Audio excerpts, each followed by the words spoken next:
For the third time in this postseason, the Hutchinson Community College Baseball team's backs are against the wall. Last week, Hutchinson had to win a pair of games against Labette in the opening round of the Region 6 tournament just to get to Wichita. And then after a 12-8 loss to Colby last night here at Eck Stadium, the Dragons are now one loss away from the end of the season. Last week we found that the Blue Dragons can stand up and play well under adverse conditions. They're going to have to do it again to get to Grand Junction. It'll take a 5-game winning streak, but it all starts right here with win number 1 against Cloud County. It is time for Hutchinson Community College Baseball and the Blue Dragon Sports Network. From Eck Stadium in Wichita, it's the Central District Tournament. To find out who from Region 6 will go on to Grand Junction, it is the Blue Dragons of Hutchinson at 41-20 against the Cloud County Thunderbirds at 34-23. Steve Carpenter with you on what has become an overcast day here in Wichita. Started out with brilliant blue skies this morning, but the onset of rain tomorrow, this is kind of the leading edge of what we may see tomorrow in terms of being a lot wetter than it is now. We'll worry about that tomorrow. Hutchinson, to get to tomorrow, is going to have to win 2 games today. They win this game against Cloud County. They will face Barton at 7 o'clock in a third-round elimination game, a game that Hutchinson won last year in defeating Johnson County. In fact, Hutchinson won both of these games last year on day number 3 of the tournament. They defeated Neosho County, and then later that evening, 1 year ago, went and knocked off Johnson County and end up losing the next day to Barton 8-0 in the loser's bracket final. Blue Dragons 2 days ago were dominant against Fort Scott, a 15-2 win in 5 innings. Tremendous at-bats up and down the order, but last night they reverted back to their grip it and rip it mentality. Hutchinson did have 2 home runs last night, Logan Sartori and Dylan Nedved, but by that time the Dragons were down 7 runs, and those back-to-back home runs were, while fun to watch, rendered useless by the fact that Hutchinson just could not get things done yesterday in an efficient manner. The Dragons need to get a win today to stay alive at 41-20. They are the Jayhawk West co-champions. The other team that tied the championship with Hutchinson Butler, they went 2 in barbecue. Earlier today, Barton knocked off Johnson County 8-3 in an elimination game. They will await the winner of this one for a chance to move on to Saturday. So we'll find out exactly what the Blue Dragons are made of once again. They're 2-0 in elimination games. That bodes well. They had a nice long run last year where they were 5-0 in elimination games before being eliminated. This Dragon team at times look like world beaters, and other times they take a big step backward and have the game taken to them. When they're the aggressor, but when they're in a good consistent mode or they're hitting the ball hard and on the ground, they're a much better baseball team, and we hope to see that today. Going to the mound for Hutchinson will be sophomore Dylan Nedved. He's a 4-2 with a 3.56 ERA. He will be opposed by staff ace of the Thunderbirds, Jackson Deedle, a sophomore. Austin Seidel, who was the staff ace last year. Seidel 3-3 this year with a 4.93 ERA. He has struggled as of late over the last month, but still a quality pitcher. In a one-game setting, who knows what might happen. He might find his form again. Dylan Nedved, very strong in his last several outings, including a victory last week against Labette to get Hutchinson a tie into that series. And then Miguel Reyes stepped up through 6 shutout innings and got the job done and moved Hutchinson on to Wichita. Lineups being announced. The umpires are walking down. Let's get the starting lineups in for this one before we take a break. Hutchinson will be the home team. They are the number 1 seed in the tournament. They will be home in all games they play. So the visiting team, Cloud County's there in 34-21 for third-year coach Eric Gilliland. Leading off will be the center fielder, Clayton Larange. Batting second for the T-Birds, right fielder Alex Rice. Jackson Deedle bats third. He plays first base. Grant Schmidt bats fourth, and he plays left field. The designated hitter today is Cade Wallace. He bats in the fifth hole. Davis Pratt bats sixth and plays third base for the Thunderbirds. Griffin Larson bats seventh. He's the catcher. Ramon Vingochea bats eighth. He'll be at second base. And Connor Locks, the shortstop, bats ninth. Again, Austin Seidel, the starting pitcher, a sophomore right-hander, 3-3 record, and a 4.93 earned run average. So the T-Birds lined up Larange Rice, Deedle, Schmidt, Wallace, Pratt, Larson, Vingochea, Locks, and Austin Seidel on the mound. For the Blue Dragons, 41-20 for seventh-year head coach Ryan Schmidt. Logan Sartori leads it off and will play shortstop today. Dylan Nedved will be the pitcher and designated hitter. Nedved bats second. Zane Schmidt, the league leader in home runs, bats in the 3 spot for Hutchinson. He plays right field today. He's been the DH the last 2 games. Riley Metzger swinging a hot bat. 3 postseason home runs. He bats cleanup and plays left field. Zion Bolin bats fifth. He'll be at third base. Ryan Moritz, the sophomore from Omaha, bats sixth. He'll be at second. Zach Baxley will bat seventh at first base. Max McGuire had a couple of RBIs yesterday, including a double. He bats eighth and will do the catching. Batting ninth will be the center fielder, Will Reitz. Dragons hitting a straight 9 in this one. Sartori, Nedved, Schmidt, Metzger, Bolin, Moritz, Baxley, McGuire, Reitz, and Dylan Nedved and his 4-2 record on the mound for Hutchinson. These two teams split in the regular season, the season finale. Dylan Nedved threw a complete game 5 hitter. And it also a shutout, a 3-0 Hutchinson win. That moved the Blue Dragons into a tie for the conference championship. Jackson Deedle, who threw yesterday for Cloud County to keep the T-Birds into it, the tournament, he threw the win in Game 4 of that series that forced a tie. Cloud County actually hosted opening round series for the first time in school history since the league went into this postseason format in 2004. The Thunderbirds swept Allen Community College in 2 games. They were then run-ruled by Cowley 10-2 and 7, and then came back yesterday morning and absolutely destroyed Butler 17-2 in 5 innings. T-Birds were crushing the ball all over the yard yesterday. Deedle had a home run. Then inexplicably last night, the Blue Dragons fell behind 8-0. I'm not talking about the 6-run inning. But the Dragons just kind of were a 180 from the day before. They looked so good against Fort Scott, and I've probably beaten that horse enough. But it was just amazing, the 24-hour turnaround, just the approaches taken at the plate that really hurt the Blue Dragons yesterday. A lot of free swinging, a lot of fly ball outs where we saw just a ton of great swings and line drives on Wednesday afternoon and evening against Fort Scott. The Blue Dragons taking the field. They're in their dark blues today. And Dylan Nedved, the sophomore from Shawnee, Kansas, will get the start. His completed numbers for the season. Dylan Nedved making his 10th start of the year, 17th appearance, 4-2 record. He does have 2 saves, 1 complete game.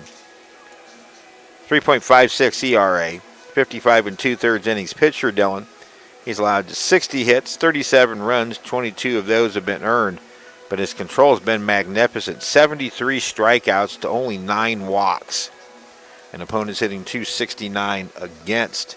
He faces a Cloud County team that hits .282 for the year, 40 home runs, but they're a team that does a lot of the little things. They play small ball under third-year coach Eric Gilland. He's really done a nice job in bringing this program up to the point where now they're battling for upper division finishes.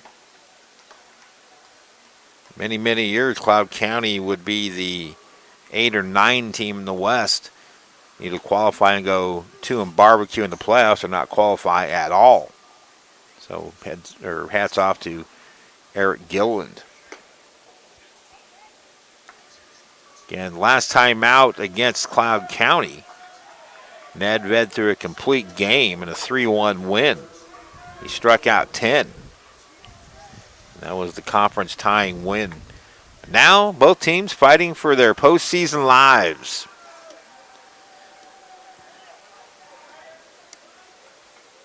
It will be Clayton Larange to face Dylan Nedved. Here we go. Hot shot up the middle, and that's a base hit for Larange. First pitch coming right at 1 o'clock. Thanks for joining us here on the Blue Dragon Sports Network. We hope we have another game later this evening, and I believe Denny Steckline will be joining me for that one. Denny's listening in back to the office. Hi to him. Now right fielder Alex Rice.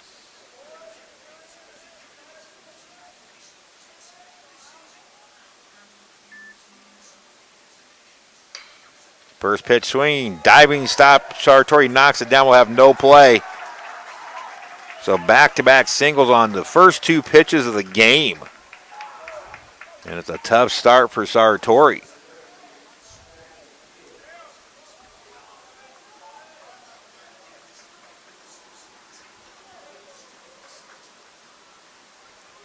By knocking it down, Sartori probably kept Larange from going to third. Now Jackson Deedle, he homered here yesterday.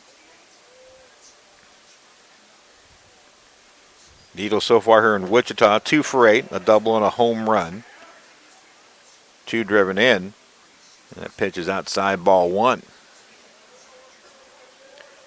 For the season, Deedle hitting .299 with 8 home runs and 42 RBIs. Nedved out of the stretch, the pitch. Hit him. And the bases are loaded with nobody out.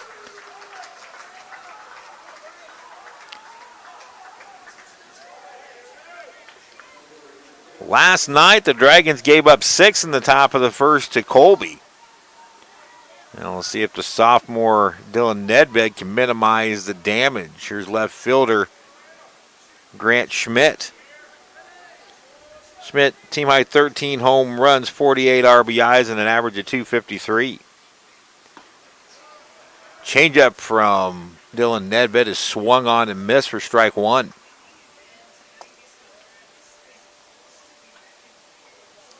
Not quite as hot as it's been here the last couple days. The pitch. Ground ball to Sartori at short. They go to third for the force, and they get him. That was the only play really Sartori had. Larange scores to make it 1-0, but now runners at first and second, 1 out. That was the play took Sartori toward third. So his only play was at third to Zion Bolin. Again, Larange scores. And Cloud County leads it very quickly, 1-0. Now a swing and a foul ball by the designated hitter, Cade Wallace. Wallace, a .331 average, a couple home runs, 28 RBIs. Wallace so far here in Wichita has a home run, 3 for 6 overall. Team high 5 driven in. He had a 3-run home run against Johnson County yesterday. Nedved's pitch misses outside, 1-1.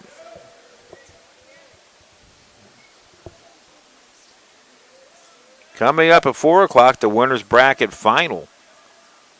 A hot swinging Colby team against a very strong Cali College team. The pitch bounces in and gets away, and that's a wild pitch, and everybody will move up 90 feet. Deedle to third, Schmidt to second. And again, the Dragons not doing themselves any favors, giving up freebies.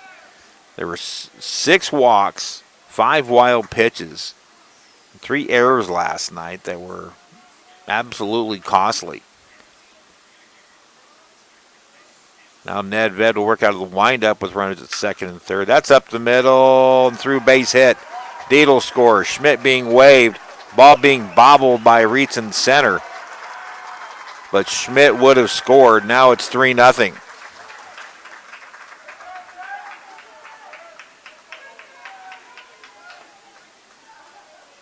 So the hangover from last night apparently still with the Blue Dragons. Yesterday, 9 of Colby's runs came on just a couple of hits. I believe 3 hits. They scored 6 runs on 2 hits in the first, 3 runs on 1 hit in the 7th. Pitch to Pratt, the third baseman, is in the dirt. No swing. Davis Pratt takes ball 1. Pratt hitting .304 for the year. 3 home runs, 28 RBIs. Hit him. Second hit batsman of the inning. And it's first and second, 1 out.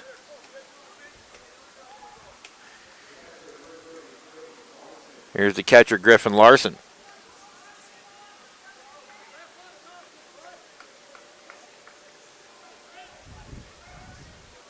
Sometimes the postseason's all about momentum. Ryan Schmidt comes out for another early conference. Last night, L.J. McDonough worked just 2/3 of an inning. Blue Dragons went through 6 pitchers last night in that 12-8 loss.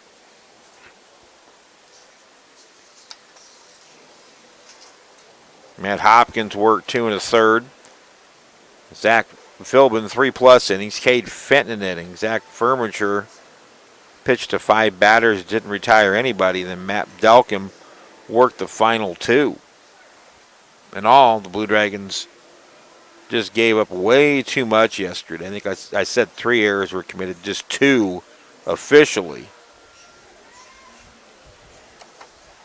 Dragons had the lead cut to 6-5 last night and had runners at, or had leadoff men aboard in both the 5th and 6th innings and weren't able to advance them. And I think the Dragons really lost some momentum by those 2 innings not going their way. Now Larson. Larson 1 for 6 in 2 games here in Wichita. The pitch. Changeup misses low. Ball 1.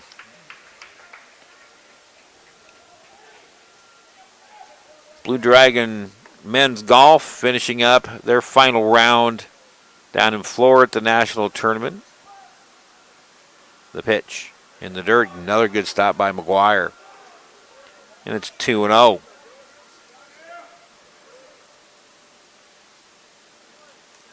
The pitching staff from day one had been considered to be a strength for this Blue Dragon team. In certain aspects, it has. The pitch. Ground ball through the left side for a base hit. Wallace will be waived. Metzger will come to third, and it's 4-0 Cloud County. This is almost a replay of last night with the exception that Cloud County's hitting the ball. Last night was 3 walks, a hit batsman, and 2 home runs. Cloud County with 4 hits in the inning, 4 runs. Now Ramon Vingochea. First and second, 1 out, 4 already across. And action starts in the bullpen. Big swing by Vingochea for strike 1.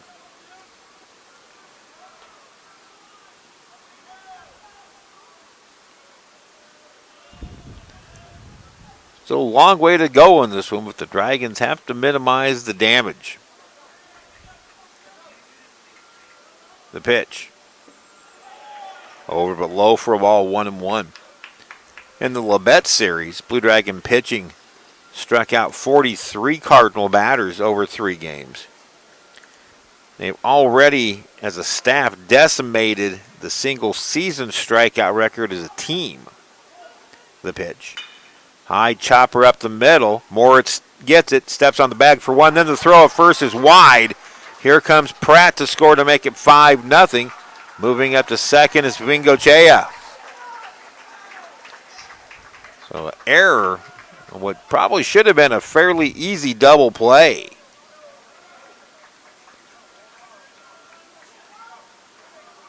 No RBI.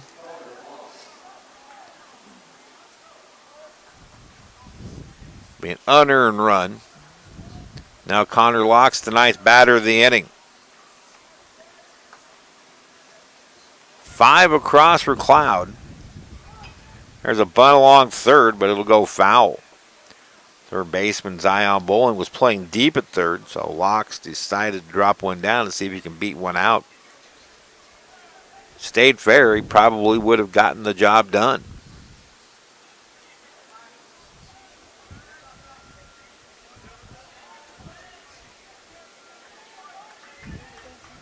Right now, Cloud County in uncharted territory. This is their first ever trip to Wichita in this tournament format, which dates back to 2004. The pitch. Bunted along first, but foul. And it's 0-2 to Locks.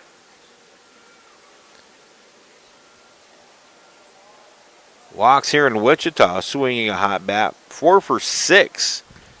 All 4 hit singles. He's driven in 3 and scored 2. Locks hitting .310 for the year. 2 home runs and 34 RBIs. Runner goes.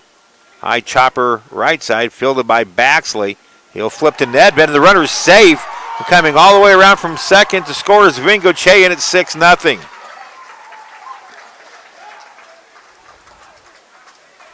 I don't know if Nedved broke late or what, but the play, a turf hit, was kind of out of whack from the get-go. Vingo Che went on the pitch and allowed him to score fairly easily on contact. Now it's back to the top of the order in Larange.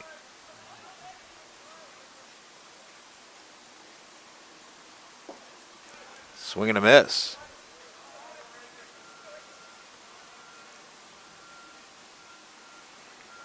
So back-to-back 6-run first innings. And the Dragons in a huge hole. 6 runs, 5 hits. The pitch. High chopper over the glove of Baxley down the right field line. Locks headed for third. The throw comes into second, and everybody's safe.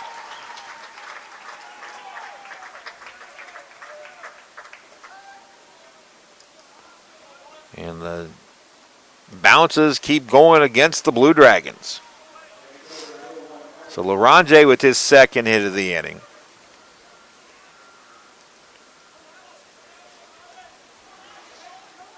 Now right fielder Alex Rice, who singled.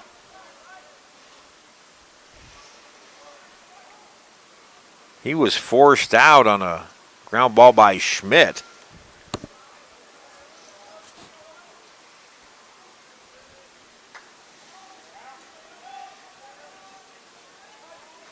Nedved's 24th pitch of the inning is a strike on the inside corner. Mentioned last night early on that Colby expected to come in. Now we're going to try to steal home. The throw's wide. He steals home. That's Locke stealing home. And Dylan Nedved just flat forgot about him pitching out of the windup. It'll be a stolen base for Locks of home. Larange moves up on the wild pitch, and it's 7-0. And right now the Dragons just not here.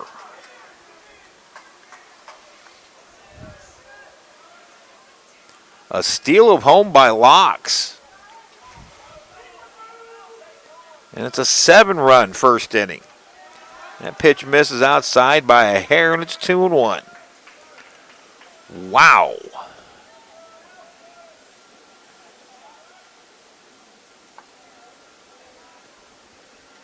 Grounded up the middle. That'll skitter into center for a hit. Laranze scores to make it 8-0.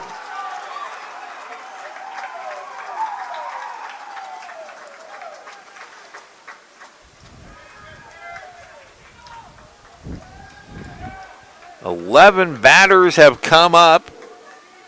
8 have scored on 7 hits. And that's going to do it for Dylan Nedved, who can only go 2/3 of an inning. So we'll see how the Dragons will change it up. Nedved will stay in the game in some form. either as a DH or a position player. Ryan Summers will be the new pitcher, and we'll tell you the changes right after this break.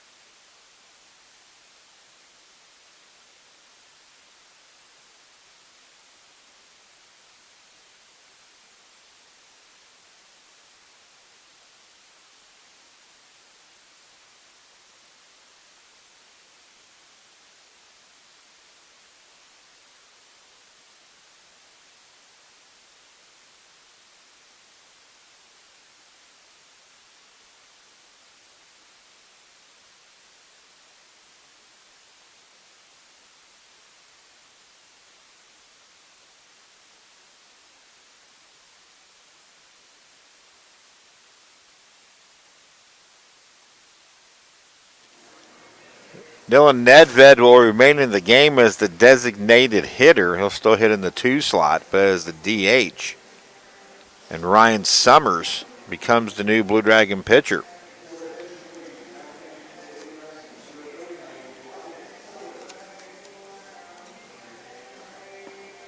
Summers on for the 23rd time this year, 20th in relief.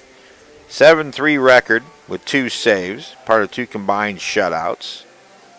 3.61 ERA, 42 in the 3rd innings pitched. 33 hits, 19 runs, 17 earned. He struck out 60 and walked 22. And opponents hitting .212 against. 8-0 Cloud County, top of the 1st. 8 runs, 7 hits. There was 1 Dragon error.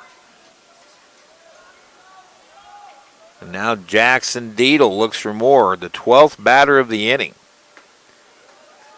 Ryan Summers, that big fastball, challenges, and it's a swing and a miss. Deedle was hit by a pitch to load the bases with nobody out earlier in this inning. Runner goes. It's a swing and a miss. McGuire's throw should get him and does. Ryan Moritz putting the tag on. Rice cut down, stealing to end it. But it was a huge inning against the Blue Dragons. 8 runs on 7 hits. There was 1 Dragon error and 1 left on base. After 1/2 inning, it is Cloud County 8 and the Blue Dragons coming up.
Austin Seidel, before he ever throws a pitch in this game, is staked to an 8-0 lead. Cloud County sending 12 batters to the plate. They score 8 on 7 hits. Seidel, 10th start, 3-3 record, a 4.93 earned run average. Seidel's pitched 45 2/3 innings, 42 hits, allowed 31 runs. He has struck out 59 and walked 14, but allowed 7 home runs. Logan Sartori to lead it off for the Blue Dragons. Probably a little bit shell-shocked once again. Colby scored 6 last night.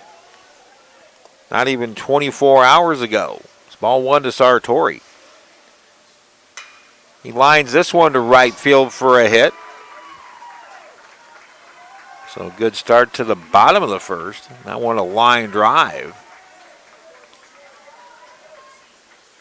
And now Dylan Nedved, the designated hitter.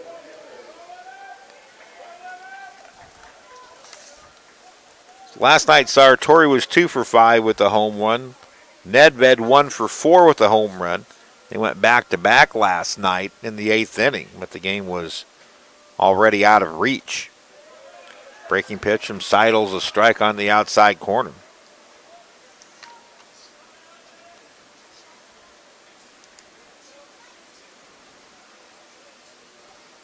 Seidel took the loss in game 2 of the series. Memory serves. Swinging a foul ball back to the screen by Nedved, and it's 0-2.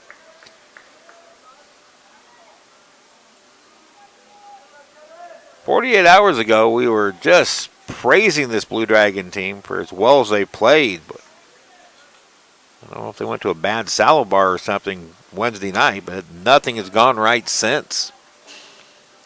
Remains 0-2.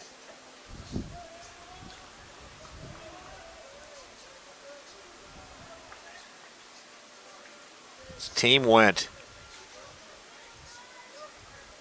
29-11 down the stretch. And after that sweep of Colby, you figured the light had come on. Pitch high. And it's 1-2 to Nedved. They dropped game 1 at Cloud County, won game 2. And then split again in the final day of the regular season on those games played at McPherson College because Hobart Detter was being used. The pitch. Grounded up the middle. That's going to get him for a hit. Sartori will stop at second as Larange gets the ball in.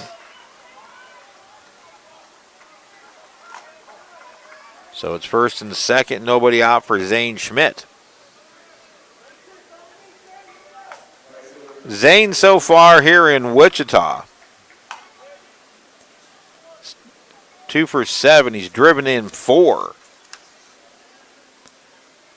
For the postseason, 4 for 19. No extra base hits and 5 RBIs. Hitting .378 for the year, 20 home runs, 69 driven in. That's second in the Jayhawk for RBIs. He still leads the league. Pitch taken a little bit high, ball 1.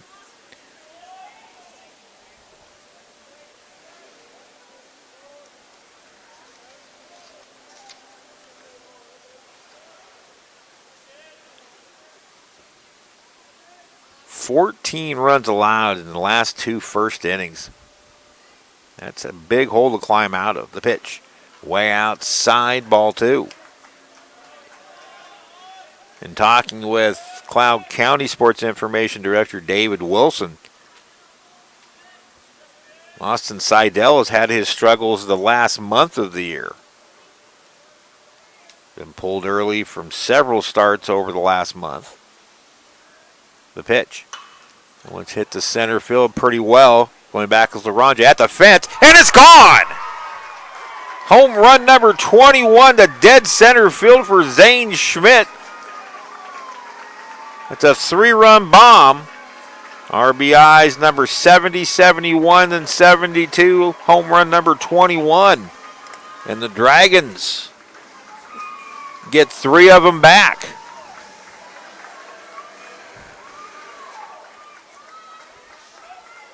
So the first postseason extra base hit for Schmidt, a 3-run home run. And now it's Riley Metzger. Metzger here in Wichita, 5 for 8 with 2 doubles and a home run. 3 postseason home runs for Riley. Metzger hitting .444, 8 for 18, 2 doubles, 3 home runs, 6 RBIs. Strike at the knees, and Metzger's down in the count, 0-2. That's the 8th home run surrendered by Austin Seidel this year. For the Dragons, it's home run number 85. Breaking pitch, they check down. Riley checked his swing, and it's 1-2.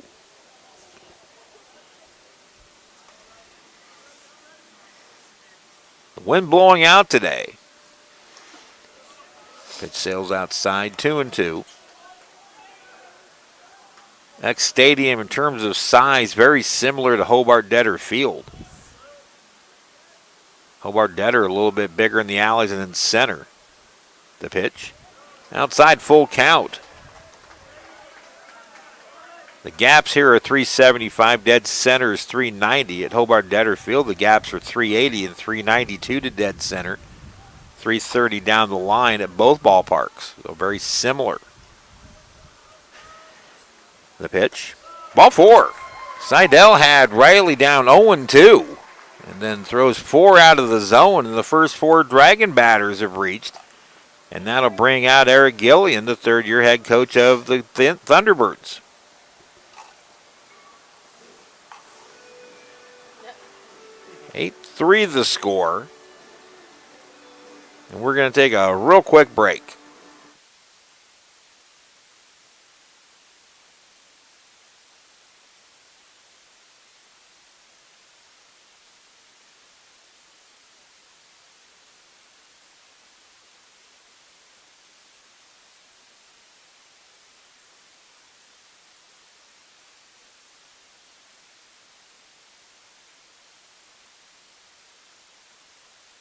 Welcome back.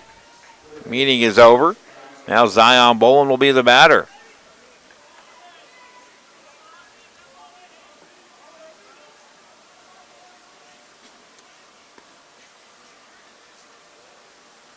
The pitch to Bolin. A strike at the knees. Breaking pitch. Zion, 278. Or check that, 287 average, 5 home runs, 34 RBIs for the season. Bolin's 1 for 7 here in Wichita. The one hit a triple. Taking strike 2, and very quickly 0-2. Bolin last night was 1 for 3. Or 0 for 4, excuse me. Walked once, struck out once. In the postseason, first to pitch. Misses outside, 1-2. Bolin's 4 for 18 in the postseason with a double, triple, home run, and a team-high 7 RBIs. He had 6 of those RBIs in one game, the home run, a grand slam, and the 13-4 win over Labette in Game 2 last week. Called strike 3, outside corner, a changeup. Zion doesn't think so, but he's out number 1 here in the bottom of the first. Now here's second baseman Ryan Moritz. Mo in the postseason, 7 for 15, 4 RBIs. All 7 hits are singles. Last night Moritz 1 for 3 with a couple of walks. And he takes ball 1 to start this at bat. Moritz now for the season hitting .320 with 56 hits, 2 home runs, 25 RBIs. Metzger away from first. Seidel out of the stretch as there is action in the Cloud County pen now. The pitch. Outside. If memory serves me correct, Austin Seidel will be pitching in this ballpark next year as a member of the Wichita State Shockers. An early signee by the Shockers.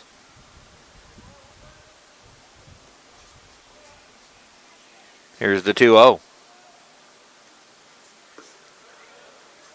Off speed misses. Had to be up or down. It was right over the plate, but it's ball 3 and the Dragons will take it.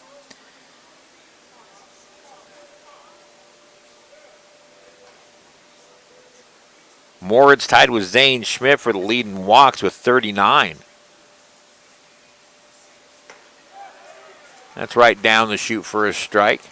3-1 out of Moritz.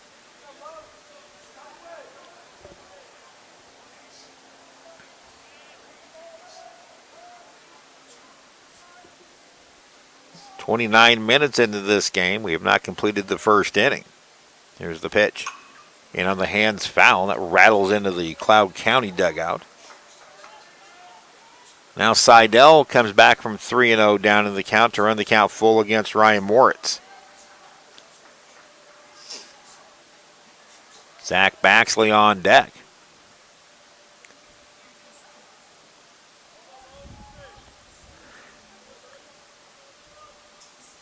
Here's the payoff. Called strike 3. Wow, good pitch. 2 away. So after the first 4 have reached, 3 scored on the Schmidt home run. Metzger walked. That's back-to-back called thirds to Bolin and Moritz. And now Zach Baxley, the first baseman, steps in. Baxley at 278. 5 home runs, 33 driven in. Breaking pitch for a strike. Baxley homered here on Wednesday, a 3-run bomb that landed on 21st Street over the left field wall. The pitch. Lifted to right, going back is Rice. He's got a gauge and the inning is over, but the Dragons get something back. The 3-run home run by Zane Schmidt. 3 runs on 3 hits. There was 1 left. We've completed 1 here in Wichita. Cloud County 8 and the Blue Dragons 3.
Welcome back to Eck Stadium in Wichita. 8-3 Blue Dragons trail Cloud County after 1. Blue Dragon golf team has completed 12 of their 18 holes in the final round of the NJCAA Division I Golf Championships. So far, a pretty good round going on for Hutchinson. There's 4 under through 12 holes. Charlie Crockett 5 under through 12. Charlie Herbert 1 under through 12. Blake LaRue and Peyton Austin are 1 over, and Nathan McCullough's 5 over. It's ball 1 to Jackson Deedle. Ryan Summers back in the mound, and he throws over the head of Deedle for ball 2. Cloud County sent 12 to the plate, or 11 to the plate. Deedle was at the plate when Rice was cut down stealing by McGuire. Swing and a miss, and it's 2-1. Charlie Herbert, currently at 4 under, is tied for 14th individually. There's a swing and a foul back to the screen. Deedle barely got a piece of it. Yesterday, at the national track meet in Hobbs, New Mexico, Hannah Smith broke another school record in the hammer. She finished 3rd, 180 feet 3 inches. Swing and a miss, strike 3. Summers comes back to strike out Deedle to start the 2nd. Don't think I got the full numbers on. Yeah, we went through the numbers on Ryan Summers. His 23rd appearance of the year. Now 61 strikeouts in 43 innings. Here's Schmidt out of Hastings, Nebraska. Keep forgetting to ask if Grant Schmidt and Zane Schmidt are related. Grant from Hastings, Zane from Kearney. Ball 2.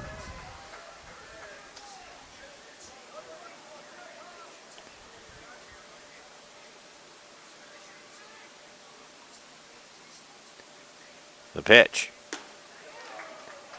Summers just challenged them on a high fastball and won that meeting. 2-1 the count on the swing and miss. The pitch. Swung on and missed. 2-2. Wish the speed gun was working today. I would love to see the velocity of Ryan Summers. Right now his fastball is jumping. 2-2 pitch. Foul back. Barely got a piece of it. The Dragons in 5 postseason games. Team ERA of 3.73. 58 strikeouts in 41 innings of postseason play by the Blue Dragon pitchers. Breaking pitch hit him. Nope, they're going to keep him right here, and it's a strikeout. He was out over the plate. Eric Gillian's going to come and argue, but that's a strikeout. 2 away. That's a new rule this year. If you're considered leaning over the plate and are struck with a pitch, you are, instead of just staying at the plate, that is now a strike. And the fact that it came on strike 2, it's back-to-back strikeouts. 2 away for the designated hitter, Cade Wallace. A 2-run single his first time up.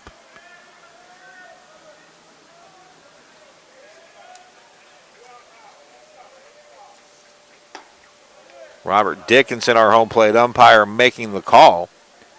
Silas Drayden's at first base, Scott Birch at third. That's the umpiring crew for this game. And it's ball 1 to Wallace. Ground ball to third, gobbled up by Bolin. He sets his feet and throws a dart to first. It's a 3-up, 3-down inning for Ryan Summers in the second. We go to the bottom of the second inning. Cloud County 8 and the Dragons 3.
There have been 2 rather sizable comebacks so far here at the Central District Tournament. On Wednesday, Colby battled back from 8-3 down to eventually force extra innings and then defeat Johnson County in 10 by the score of 11-10. And then yesterday, Johnson County turned the tables on Fort Scott. The Cavaliers trailed the Greyhounds 7-2. And wound up walking it off in the bottom of the ninth, 9-8, the victory. Ball 1 to Max McGuire. McGuire, 246 average, 5 home runs, 26 driven in. Ball 2. McGuire in the postseason. Just 2 for 14, a double and 3 RBIs. That double came yesterday. It was a turf double. He had it right out the turf and it bounded over the third baseman, Matt Cooney, and landed squarely on the line. High pop, foul territory toward the Dragon dugout on the first base side. And it's the first baseman, Deedle, tripping over his catcher, making the catch. Now we'll see if the 2 Cloud County players are okay. The catch officially made. Now both of them popping to their feet. That was a bit of a dangerous play. Both are up now. And it looks like both are okay and will stay in the game. So Deedle makes the overly tough catch, having to not only in the sky toward the wall, tripped over his own catcher. So good concentration by him. One away now for center fielder Will Reitz. Reitz 0 for 7 in the postseason with 5 strikeouts. Takes high for a ball. Will now 0 for his last 36. Got hit with for the 26th time last night. That leads the Jayhawk. Takes that pitch low and outside for a ball, and it's 2-0 to the freshman center fielder. Reitz reinserted into the lineup. First the pitch, 3-0. On Wednesday, Jeremiah Caesar injured his leg while tracking down a ball in right center field, a long run. He had done it once before in the game and said he felt something pop in his leg afterwards. 4-pitch walk to Reitz to start the second. Or excuse me, 1 out. My apologies. Now Logan Sartori, he singled and scored his first time up. So Caesar, his status for the remainder of the season, however long it is uncertain.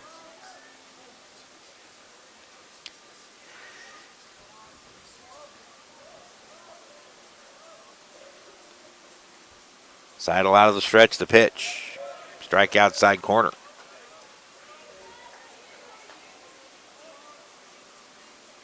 Cloud with an 8-run first. Dragons with a 3-run bottom of the first. Safely to first by Reitz. Seidel's pitch. Big cut by Sartori, fouled straight back. And the ball came off the padding almost all the way back out to the foul line. Quickly retrieved by Griffin Larson. Now Sartori hits from an 0-2 hole.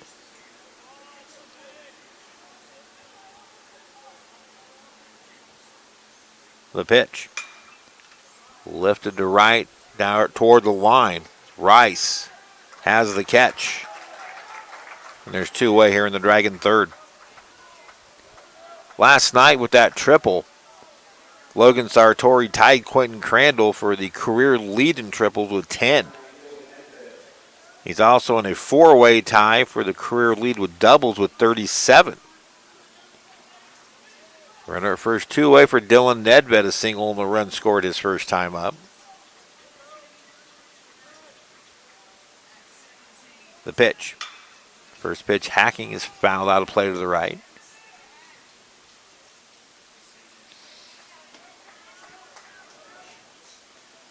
Pitch count for Seidel. The next pitch will be his 40th.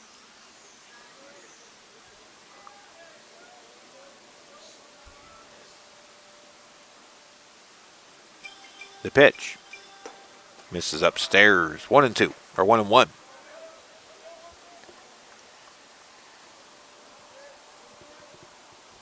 If you're listening in, you're going to get tickets to the Abbeville Rodeo tonight. Somebody very near and dear to my heart is going to be mutton busting. The pitch.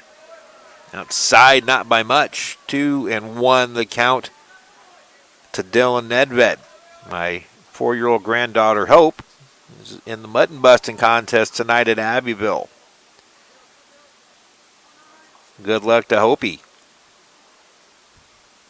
2-1 pitch.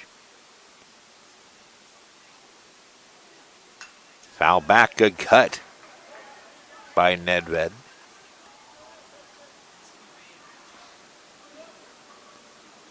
With that home run last night, Nedved became the 4th different Blue Dragon, or 5th different Blue Dragon to have 10 or more home runs this year. Schmidt with 21, Sartori with 12. That pitch misses. Nedved, Metzger, and Reitz all with 10. Full count now to Nedved, 2 out. So Reitz will be off on the pitch.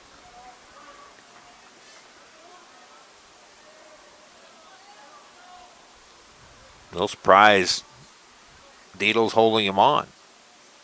Runner goes on the pitch. That one's hit toward the gap right center field. Nobody's going to get to this one, and it will one-hop the wall. Reitz coming around third. He's going to score. And once an 8-run deficit has been trimmed in half to 4 as Dylan Nedved drives his 15th double of the year for RBI number 65, and the Dragons now trail it 8-4. A 2-out double by Nedved to the right center field gap. Reitz scores from first. Now 4 hits by the Blue Dragons. They've been out hit 7-4. And Zane Schmidt, who homered to dead center. It was a line drive. A lot of Zane's home run are those high majestic type, but this one was a laser beam. It took about 1.2 seconds to leave the yard, just over the 390 sign in dead center. It was his 21st home run of the year. That was 72 RBIs. That's 7th most in single-season Blue Dragon history. He takes that pitch from Seidel outside. That home run was the 8th allowed by Seidel this year.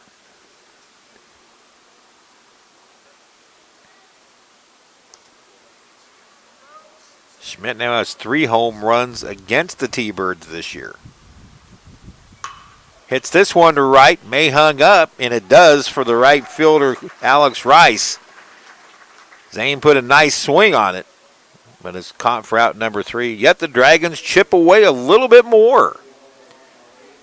1 run on the Dylan Nedved RBI double, 1 hit, 1 left after 2. Dragons have cut it in half. It's now the T-Birds 8 and the Dragons 4.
Davis Pratt to lead off the 3rd inning for the Cloud County Thunderbirds, leading Hutch here 8-4. It's ball 1 from Ryan Summers. Hard hit ground ball, right side base hit. Pratt on base for the 2nd time. He was hit by a pitch and scored in the 1st.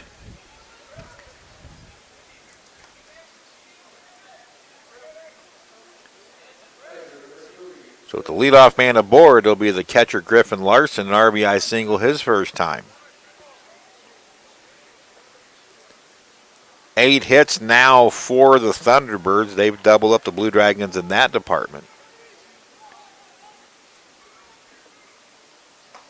Pitch high and tight, ball 1.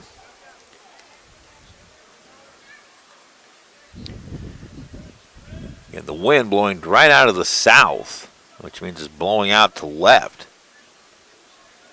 With the cloud cover, not as warm as it's been the last couple days. There's a good fastball from Summers, a strike at the knees, and it's 1-1. Barton knocked off Johnson County earlier today. The Cavaliers, the 3rd team to go home from this 8-team tournament. Blue Dragons trying to avoid becoming the 4th team. At the end of the day, there will be only 3 remaining. The pitch. Upstairs, 2-1. If the Blue Dragons are able to get through to tomorrow, those games, because of the potential for weather, bad weather tomorrow, have finally been decided. The pitch. Upstairs, 3-1. The losers bracket final will be at 1 o'clock tomorrow, followed by the championship game at 4. And again, that is all weather contingent.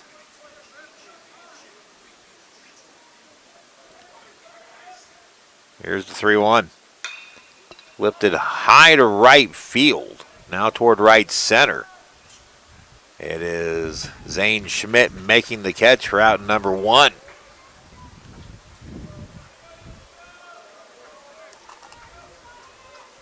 So 1 on, 1 out for the second baseman, Ramon Vingochea. There's a name that just rolls off your tongue. That's a great name, Vingochea. He reached on a fielder's choice and scored. Move over to first. Nothing doing. Cloud County yesterday in the win over Butler stole 5 bases. Ground ball to short. They go to second for 1. The turn to first pulls him off. Vingochea is safe, but they get the lead runner now 2 away. It wasn't hit that hard. This may be artificial surface, but it's a true roll. The old artificial carpets, the old AstroTurf, that ball would have been right on top of Logan Sartori in a second. But this field turf plays more true. Now good cut by Connor Locks, and he fouls it back to the screen. Locks an RBI single and a run scored. Cloud County sent 11 to the plate in the first and played at 8. The pitch in the dirt. Good stop by McGuire, who's been an absolute wall behind the plate for Hutchinson. He's had plenty of work to do down there. Dragon pitchers have thrown a ton of pitches in the dirt. Over but low. Locks was showing bunt and took the pitch low, and it's 2-1.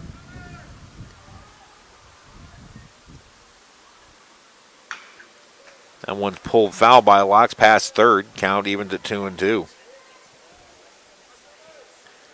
Summers, 7 wins out of the bullpen this year. All 7 wins have come out of the pen. He's had 3 starts. The pitch. That one will get back into the stands. And then bounce off the press box just to our right. Still not the same sounds as old Lawrence Dumont. Still miss the old ballpark. The pitch. High and tight, full count. So Vingochea will move on the pitch. 3-2, 2 out. Dragons benefited from that in the last half inning. Will Reach ran on the pitch and scored from first on Dylan Nedved's 2-out double.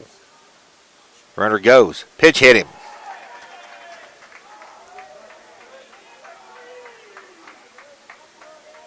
Summers was trying to bury a fastball right in on the hands. It got away from him. It hits Locks, and that'll bring up Clayton Larange. So some 2-out difficulty for the Dragons. We've talked about this particular issue all year. Colby scored 8 runs last night with 2 outs.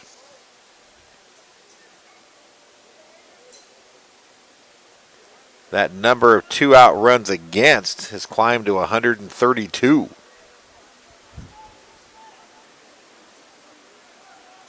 The pitch.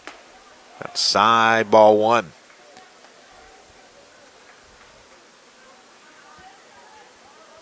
Over the last 45 games now, the Blue Dragons have surrendered 52 2-out runs. The pitch. Swung on and missed.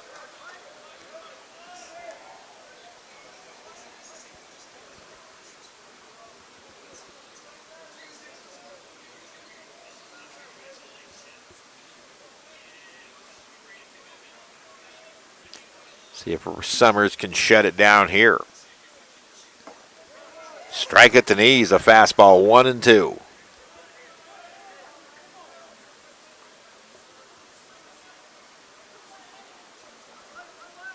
situations like this, plus counts, the Dragons have given up a ton of hits. This is where you got to be even tougher. 1-2 pitch. Lifted out of play to the left.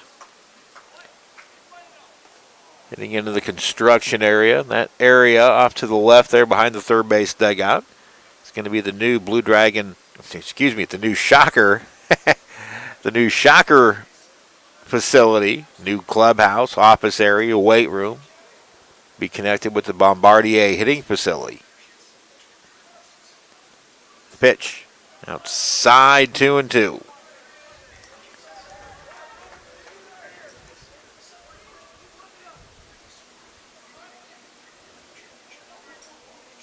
can nibble only so much. Sometimes you just have to flat challenge a batter, and Summers is to that point. 2-2 pitch. Way outside, full count. Summers was up in the count 1-2, and now it's full. Vingachea and Locks will move on the pitch. 3-2, 2 out.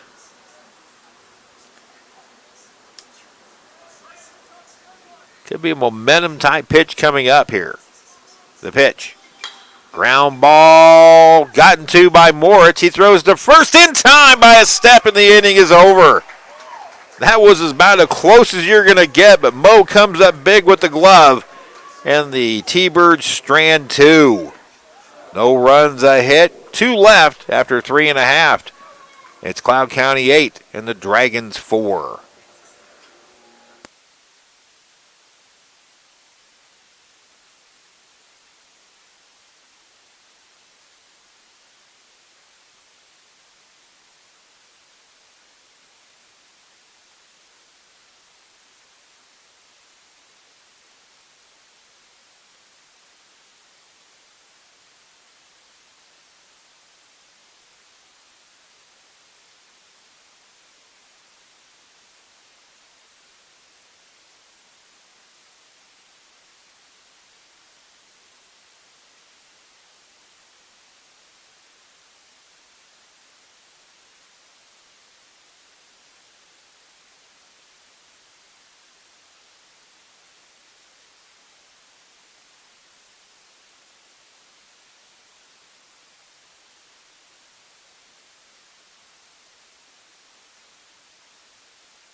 Riley Metzger leads off the bottom of the third inning. It's Metzger, Bolin, and Moritz, 4, 5, and 6.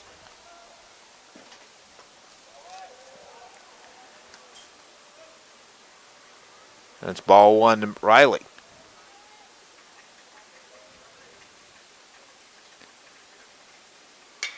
Hard hit ball. It's past the glove. Fielded by the second baseman, and he's safe.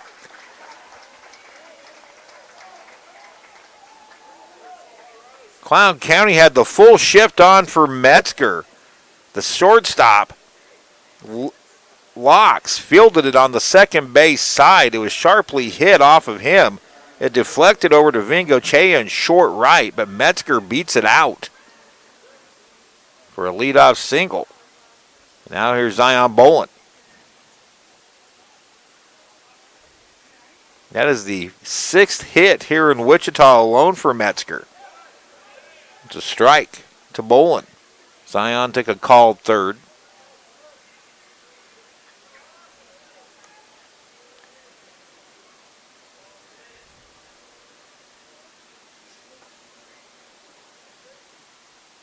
Seidel's pitch.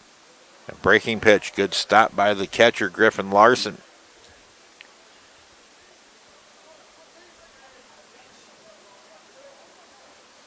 Last night, after falling behind 6-0, the Blue Dragons pulled within 6-5 after 4 innings.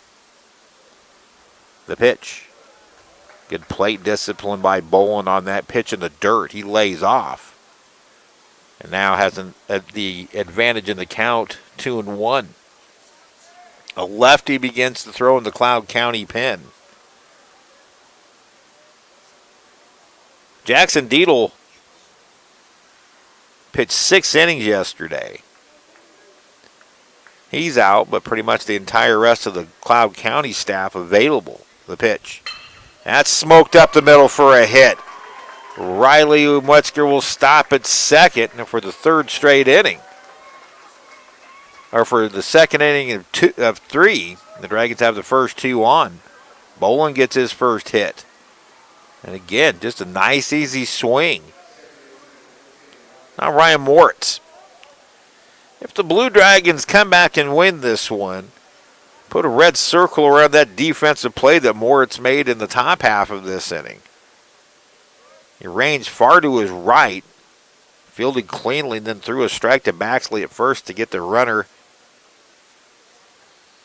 by a step. That ended the inning. Would have scored 2 if Ryan hadn't gotten to that ball. He takes a strike on the outside corner. Moe took a called third his first time.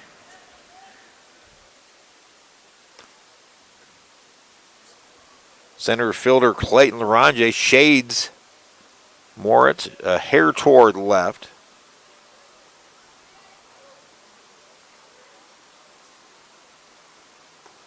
Seidel's pitch. Off speed, misses outside. Count 1-1. 54 pitches for Austin Seidel, 28 in the zone.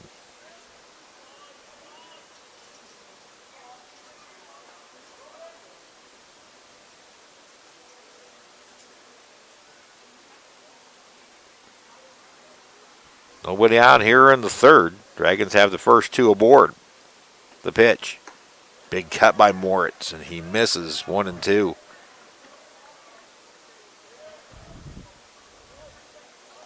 Moe is a very atypical left-handed hitter. Right-handers normally chase are better high ball hitters. Lefties are better low ball hitters, but Moe chases an incredible number of pitches up in the zone. See if they go right back there. That one's lined down the left field. That's a fair ball into the corner. Metzger will score easily. Bolin will be waved around third. The throw will be nowhere near in time, and Ryan Moritz at opposite field 2-run double, and the Dragons got back within 2 at 8-6.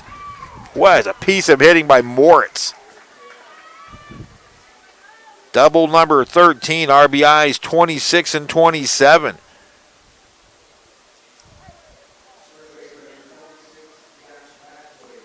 Metzger scores from second, Bolin scores from third, and now comes Eric Gillian, and this might be the end of the day for Austin Seidel. Call's been made.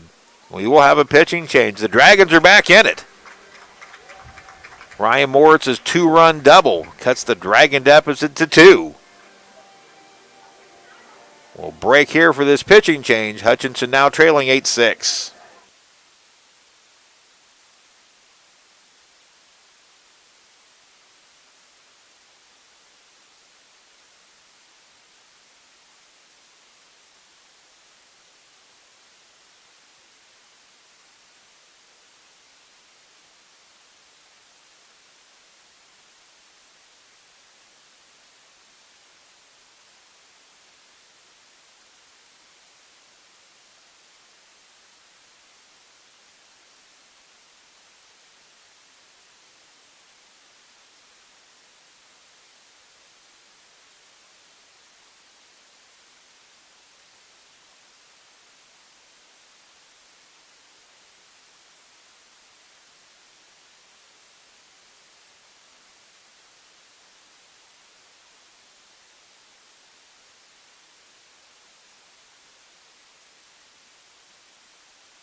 So Cloud County goes to the pen and brings in Trey Asher, a left-hander.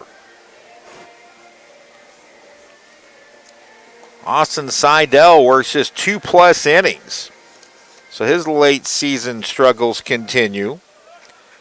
Asher, a 4-2 record with 1 save, making his 13th appearance, a 2.53 earned run average. 21 in the third innings, pitched 30 hits, 10 runs, 12 strikeouts, 3 walks.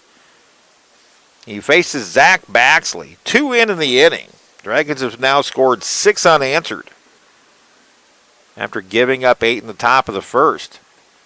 Changeup from Asher misses outside, ball 1 to Baxley. That was a very, very slow changeup. Moritz at second. He just delivered an opposite field 2-run double down the left field line. The pitch. Hit to medium depth left center. The catch is made by Larange. Tagging and heading for third is Moritz, and he's in. So a productive out for Baxley moves Moritz up to third.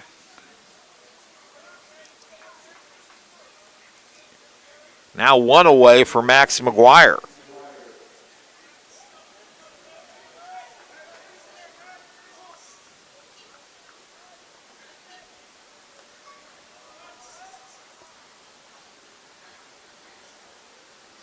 Infield back for the T-Birds.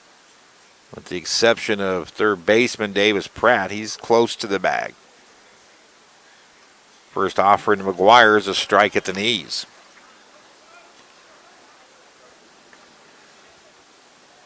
Asher's not a hard thrower, so the Dragons are going to have to kind of readjust and be a little more patient.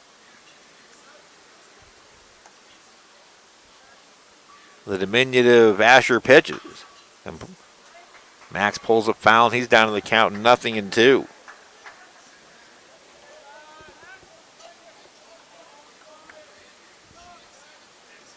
So far, this game playing out just like Colby did last night. You hope the finish goes differently if you're a Blue Dragon fan.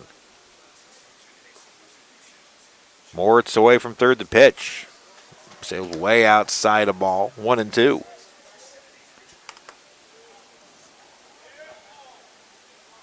Jewel Bolden, the Blue Dragon long jumper, finished 5th last night in the nation. Congratulations there, the pitch. The one's hit to right. Maybe deep enough to score the run. Rice makes the catch. Moritz tags. Here comes the throw. Not in time. It's a 3-run third inning, and the Dragons cut the deficit to 1 at 8-7. Nice job by McGuire. His second sack fly of the Wichita portion of the postseason. And now it's bases empty, 2 away for Will Reitz. He walked and scored in the second, scoring on Nedved's double. So the Dragons are going to turn the lineup over again. We got a ball game again. Ground ball to short. Locks has it from behind second, makes the throw, and the inning is over. Dragons come up with 3 runs on 3 hits. Nobody left. And after 3 complete here at Eck Stadium, it's the T-Birds 8 and the Dragons 7.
Got a ball game now. 8-7. The Hutchinson Blue Dragons have scored 7 unanswered after Cloud County posted 8 in the top of the first. So now Ryan Summers will take on 2, 3, and 4 here in the Cloud fourth. Big inning. See if Dragons can continue to build momentum as they face the heart of the order. And Summers misses inside to Rice for ball one. Rice 2 for 2 with a couple of singles, 1 driven in. There's a strike. We mentioned about Hannah Smith and Jewel Bolden. Summer Casey tied for 5th in the pole vault yesterday. So congratulations to her. The Blue Dragon women scored 12 points. That pitch is a strike on the outside corner, and it's 1-2 to Rice. Dragon women were A's heading into day number 2. One slap foul into the Cloud bullpen. Rice stays alive. Blue Dragon 4x8 men's team finished 8th to score the only point for the men on day 1 of the national championships. Rice spoils that offering.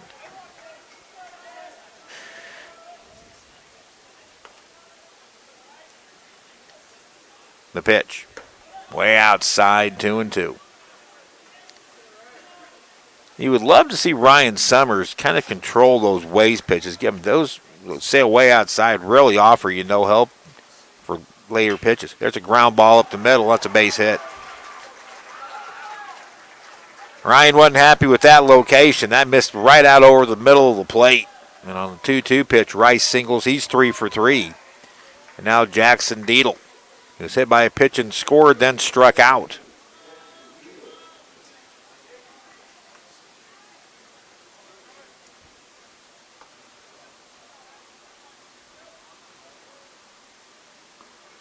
Summers now 2 1/3 innings. He has struck out 2. The pitch. Once hit the left field, Metzger to his left makes the catch. Rice goes about halfway and returns, and that's a big first out here in the fourth. Now Grant Schmidt.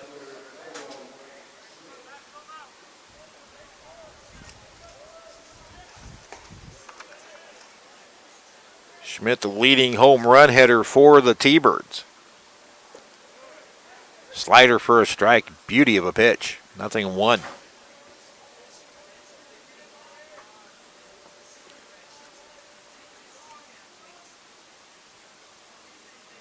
Summers reached on a fielder's choice and drove in a run, also scored, then struck out. He swings and misses on that offering.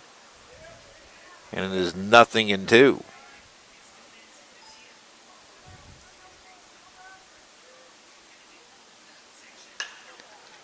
And once it well to left center field, Reitz and Metzger both back, and it's high off the wall and kicks away.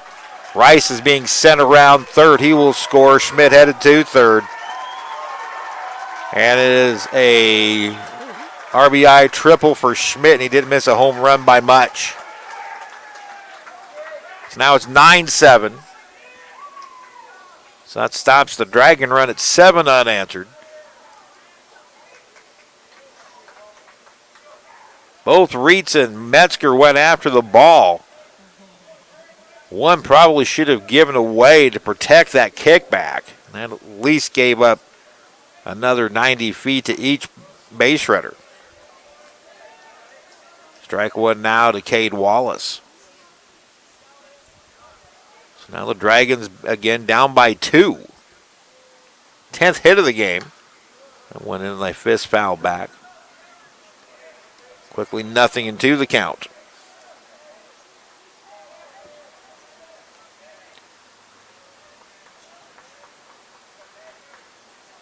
Wallace 3 for 6 in the first 2 games here in Wichita. Lifts this one foul out of play.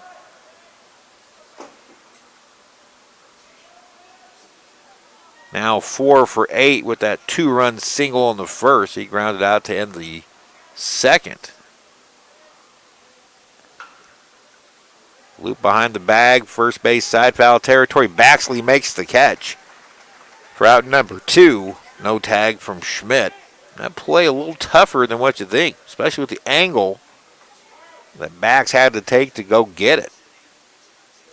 He's also playing the wind, which kind of wreaked havoc with them a little bit, but Zach kept the attention and right on the ball. He makes the catch. 2 away now for the third baseman, Davis Pratt. Pratt's been on base both times in both plate appearances. Hit by a pitch and then singled. Takes a pitch just off the plate. Dragon fans growing a little bit about that one. Home plate umpire Robert Dickinson. Swung on and missed. 1-1 to Pratt.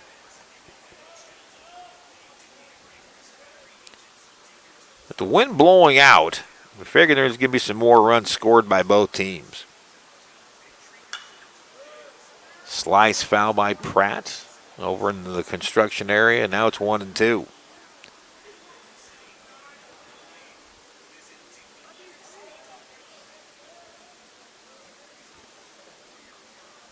The pitch. Sails outside, 2-2. Pitch count now 56 for Ryan Summers. He's also served as a midweek starter. Most he's gone this season's 4 innings. The pitch. Lifted foul again off to the left. Well, Denny, if you're listening in, wish you were here.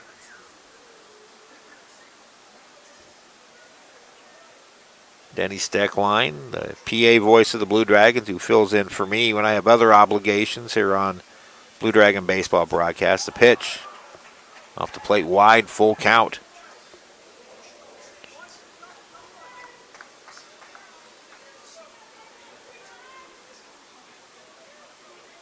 Denny last night was at the third Thursday promoting the Hutch Monarchs. Payoff pitch struck him out and the inning is over. So 1 out, RBI triple by Grant Schmidt. 1 run on 2 hits, 1 left. We've completed 3.5. Our new score, Cloud County 9 and the Dragons 7.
On the camera today, the video guru, Brandon Sams, being ably assisted by Cherie Sams running the controls. Give Brandon a hard time, but I couldn't do all this without him. Many thanks to him and Cherie. And the entire student staff, which has gone home for the summer. Yay in some aspects, not so good in others. Here's Logan Sartori to lead off the 4th, 1 for 2. And he cues one right back to the pitcher, Asher. And it's an easy out at first. And that's where you cannot take huge cuts against the soft-throwing left-hander. You just got to be patient and take the pitch where it came from. Hopefully the Dragons will recognize that. Now the designated hitter, Dylan Nedved. He has singled and doubled. Scored in the first, drove in a run in the second. The pitch. Lined over the second baseman into right center field for a hit. Dylan's 3 for 3. Dragons now with 8 hits. So right there, you compare the swing of Sartori to the swing of Nedved. And who got the better end of the deal? The easier swing came up with a line drive single. Now Zane Schmidt, a 3-run homer in the first. And he lined out to right field his last time up, hit the ball well. That home run in the first, the third against Cloud County this year. Changeup misses high.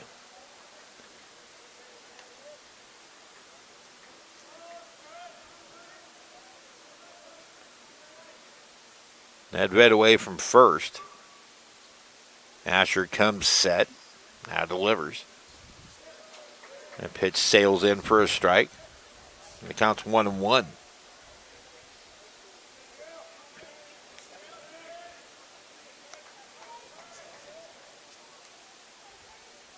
This is Asher's first appearance here in Wichita. The 1-1. Right through there for a strike.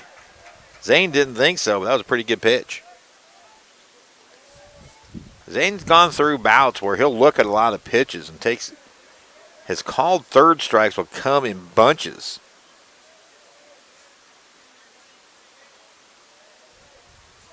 Now trailing the count 1-2. Asher's pitch instead to first. That was just meant to chase back Nedved. Obviously, he has probably a little bit better pickoff move. But now Schmidt needs to go into a two-strike mode and protect. The pitch. Outside a slider, didn't miss by much, and it's 2-2. It was definitely wide. My vantage point here at Eck Stadium is literally right over home plate. I can see in and out very well.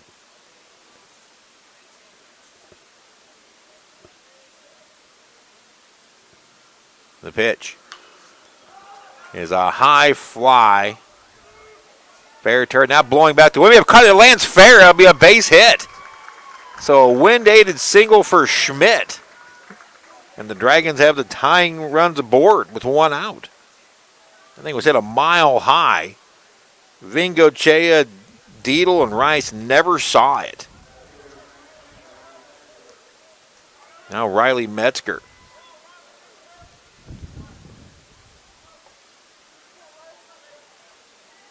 Riles has walked and singled, scored 1 run. Metzger now 9 for 19 in the postseason. Colby coach Ryan Carter gave him a high compliment last night. Saw him in the press box after the game. That slider in the dirt. Good stop by the catcher Griffin Larson. Ryan Carter said of Riley Metzger, that kid can just flat out hit. And that's a 20-year head coach talking. Asher comes set, checks the runner at second, now delivers. And one to right to second base. Vingochea to short for 1 on the first double play. So the shift, Riley hits right into it. And it's an inning-ending 4-6-3 double play. No runs, 2 hits, 1 left. We go to the 5th. Dragons trail Cloud County 9-7.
I had mentioned earlier in the game that the flow of the game is eerily similar to last night against Colby. I'll explain that as we go along here. Grant Larson to lead it off. 1 for 2, an RBI single in the first. And he flew out and needs time to tie his shoe. Last night, Colby scored 6 in the top of the first. The Blue Dragons came back and got within 1 at 6-5. And in the 5th and 6th innings, they had runners on base, including leadoff men. Couldn't push it across, and then late, Colby exploded and won the game. There's a high fly ball right center or left center field. Reitz looks up and it's gone. A home run for Larson. And it is now 10-7 Cloud County. And the eerily similar feel to last night continues.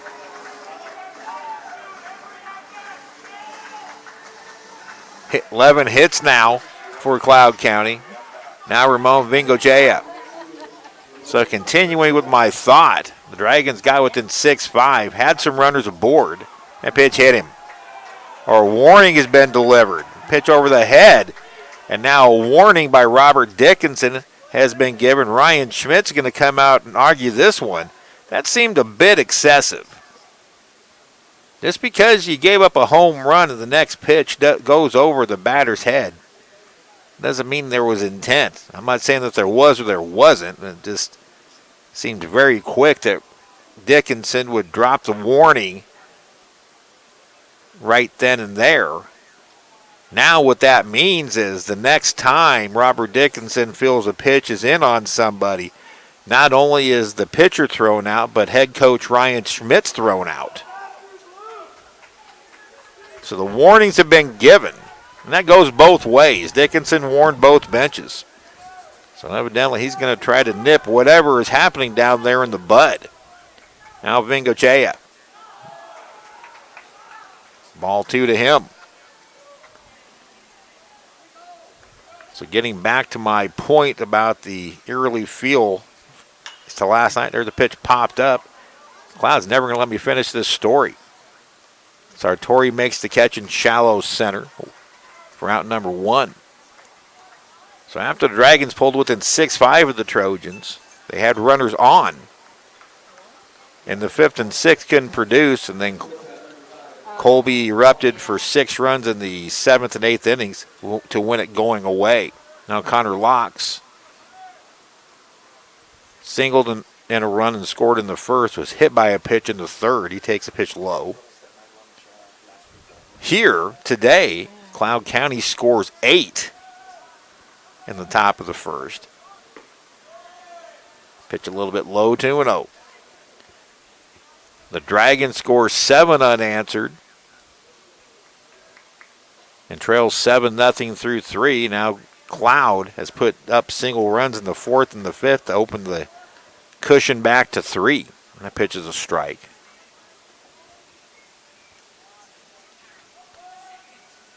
The pitch. The hands foul back. Good pitch from Summers. Pitch counts up to 67.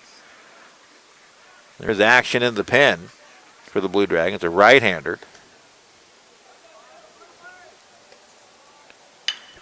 Ground ball to short. Sartori has it on a big hop. Throws it to Baxley. 2-way.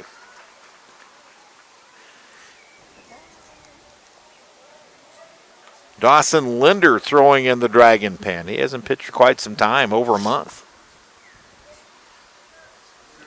Now it's back to the top of the order for the T-Birds and Clayton Larange.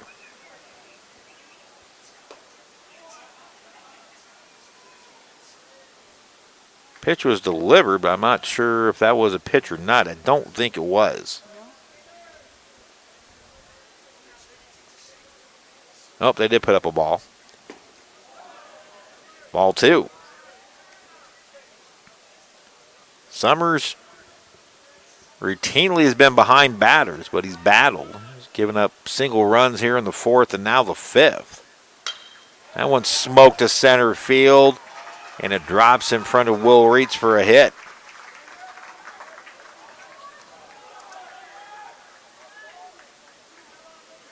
2 hits in the inning.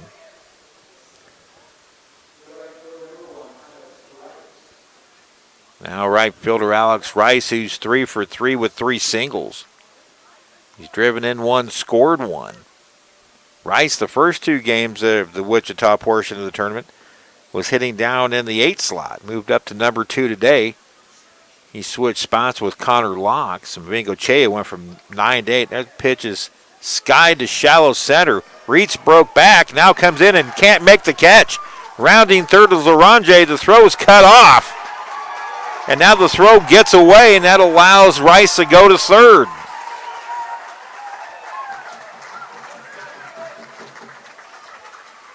So more 2 out, doom for the Dragons, and the Hutchinson now trails again by 4. Reitz broke back on that ball, then came in but couldn't get to it. It'll be a double for Rice, and then an error on Will Reitz throwing the ball in from center to allow him to go to third. Larange scores from first. Ground ball by Deedle, fielded by Sartori. The throw is, did he hold the bag? Yes, he did. And the inning is over.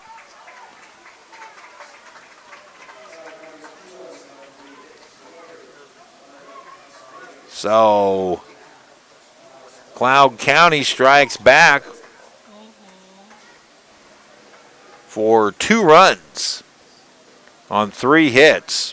1 error and 1 left on base. Halfway through here this afternoon from Eck Stadium, our new score, Cloud County 11 and the Blue Dragons 7.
With Austin Seidel not going the required 5, Trey Asher actually is now the pitcher of record for Cloud County.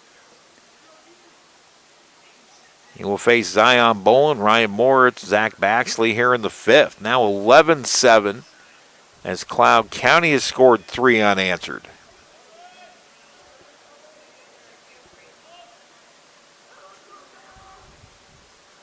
Dragons are going to have to make some in-game adjustments against the soft-tossing Asher.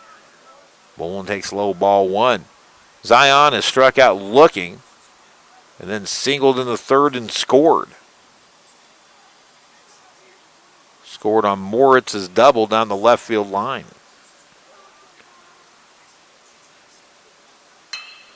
It was hit well right center field. Going back is Rice, and it's 1 hops the wall, extra bases for Bolin. He'll pull into second base with a leadoff double. I think he thought he got a little more, but that he did. He was admiring it. He had to hustle into second. So Zion gets his 2nd hit of the game. His 7th double of the year.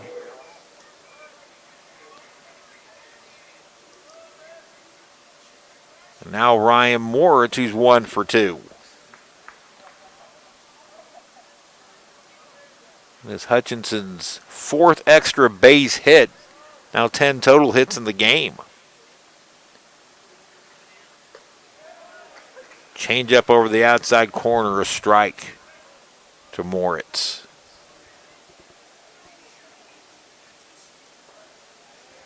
Still plenty of ball to be played, but now the Dragon pitching staff is going to have to lock down. They faltered late last night. Change up over but low. Cloud fans wanted that pitch. They don't get it.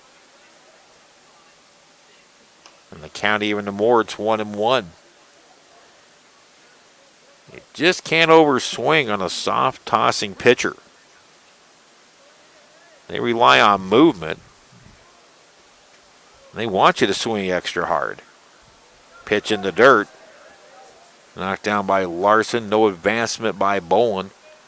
Now Moritz has a positive count at 2-1.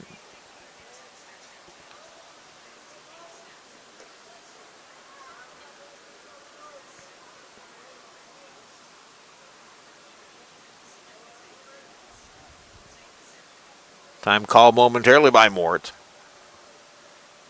11 runs, 13 hits, no errors, 4 left on for Cloud. 7 runs, 10 hits, 2 errors, 3 left on for Hutch.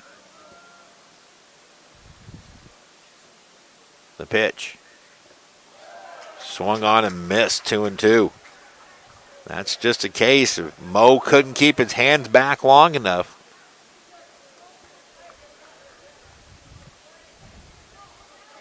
Now he battles from a 2-2 count.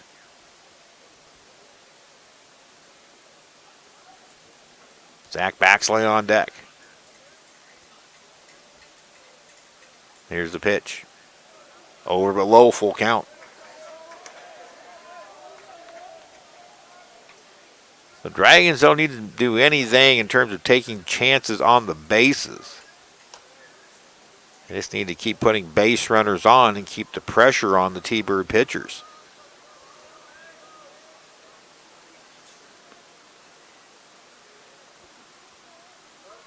Here's the payoff. Moritz drives one toward the gap in left center field. This one's down. It's cut off by Schmidt, but rounding third is Bolin. He's going to store the throw to second. Moritz is safe. It's an RBI double for Moritz. His third RBI of the game, second double. And the Dragons now trail at 11-8. Another opposite field hit for Mo.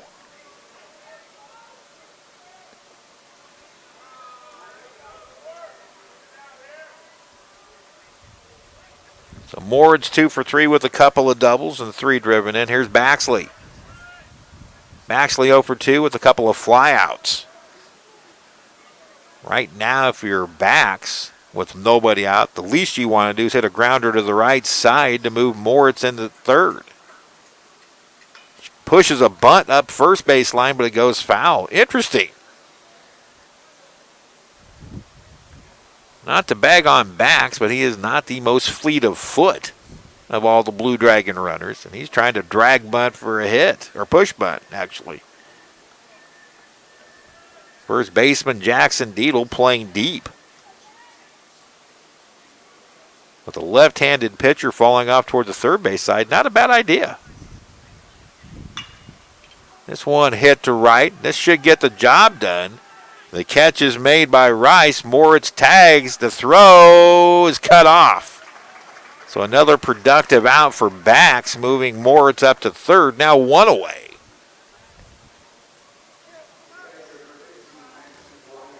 It'll be the catcher, Max McGuire. The last time that combination worked, where Moritz was at second, Baxley moved him to third. McGuire hit a sac fly to right to score Moritz. Let's see if that combination can work again and get the Dragons back within 2. Pitch on the outside corner for a strike. Asher does not throw a flat pitch. There's some kind of movement to it on every pitch.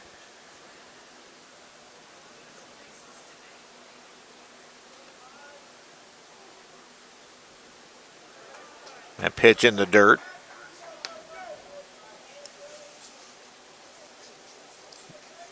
Blue Dragons against left-handed pitching this year.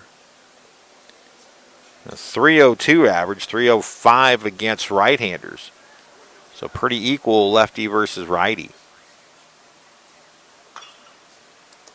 Max pulls that one foul. Now he hits from a 1-2 hole. Again, Go into a defensive mode. Protect the plate. And fight pitches off till you can get the one of your liking that you can drive. That's the mentality the Dragons need to have right now.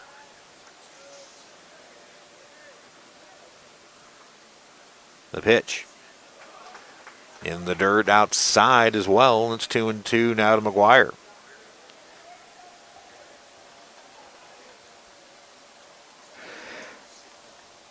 A very slow-paced game. We are now at 1 hour and 40 minutes. We just play in the bottom half of the fifth. The pitch. Pitch misses high. They ask for the appeal. Silas Drayton says no. Now the count full to McGuire. T-Birds wanted that pitch in a bad way.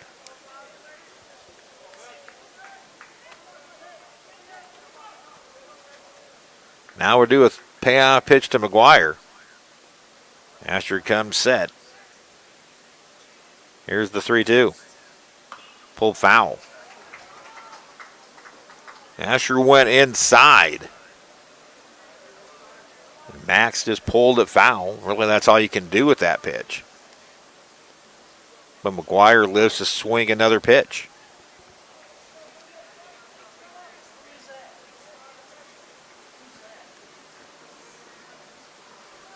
The pitch. Low ball forward. Nice at bat by McGuire.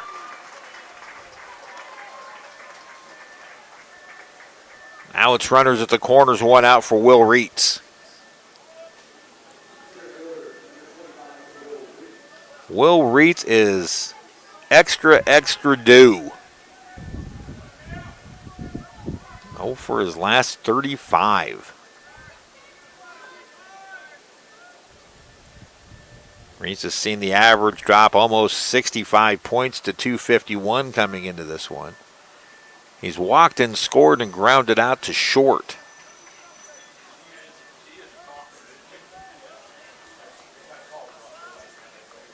The only thing you want to avoid now is a double play ball.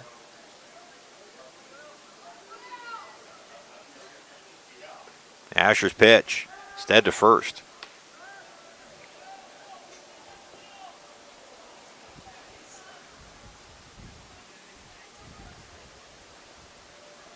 Will up on the plate, about midway into the box. Here's the pitch. Hit down the left field line, but it's going to hook foul. What was nice about that swing, though, is Will kept the hands back and put a good swing on it. Haven't seen many of those lately out of him. But maybe a sign he's about to break out of it.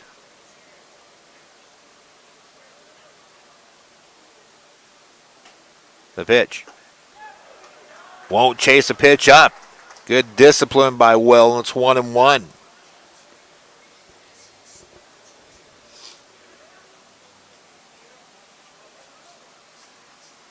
Moores with an RBI double to drive in Bowen.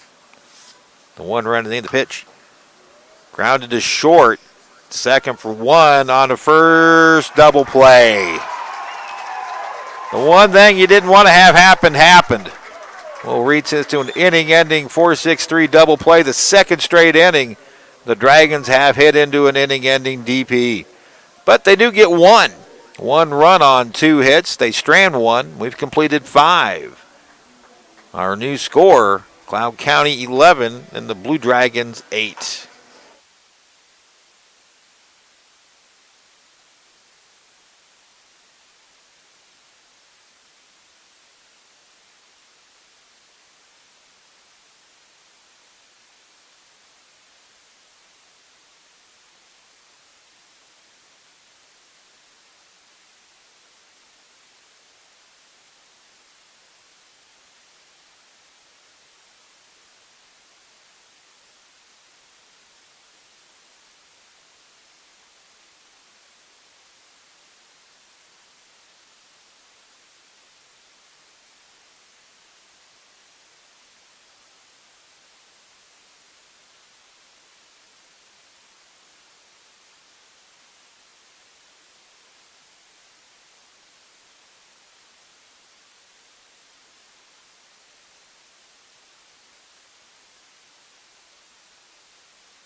Miguel Reyes Jr. becomes the new Blue Dragon pitcher.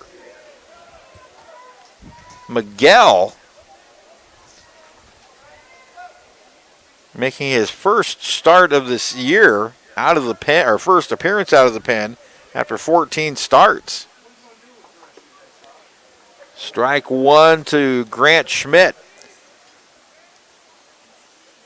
So Miguel Reyes takes over for Ryan Summers as we enter the 6th inning. Slider for a strike, and very quickly 0-2 to Schmidt.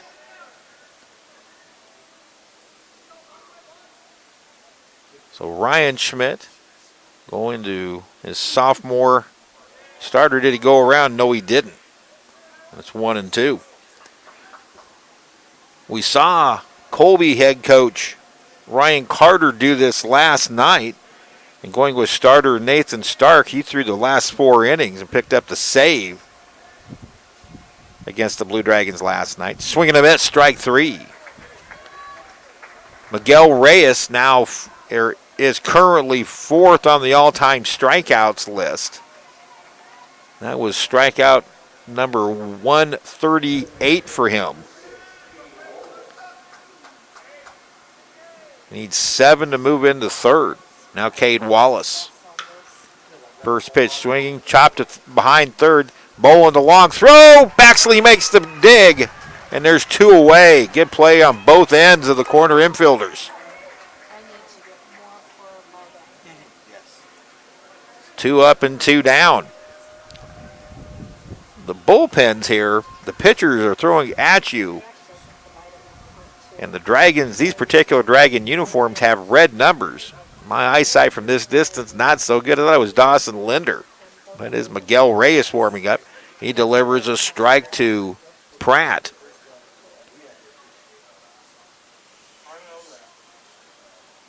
Miguel Reyes coming off an outing. 6 scoreless innings against Labette. The check of the swing.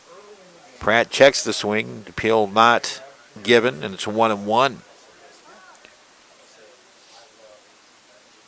Pratt 1 for 2. An off-speed offering drops in. Now it's 1-2. So Ryan Schmidt's thinking.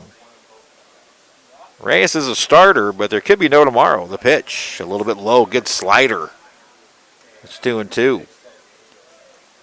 When you're in an elimination situation, you got to take it a game at a time and use whatever is at your disposal to try to get the job done. He feels Miguel Reyes is that chance. Fly ball to left, playable for Metzger. He slows down, makes the catch, and it's a nice, easy 1-2-3, top of the 6th for Miguel Reyes. 1 strikeout in the inning, then some great defense by the corner infielders. Boland and Baxley, 3 up and 3 down. We head to the bottom of the 6th. Cloud County 11 and the Dragons 8.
Logan Sartori to lead off the bottom of the 6th.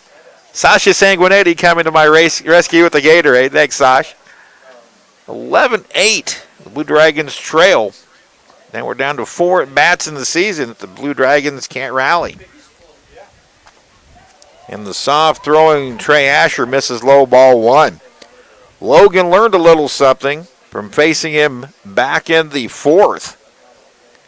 He went first pitch hacking and hit a little dribbler right back to Asher. The 1-0 pitch. That one's lined to center field, a base hit. And now the ball, but now Sartori makes a big turn. They throw behind him and they nearly get him.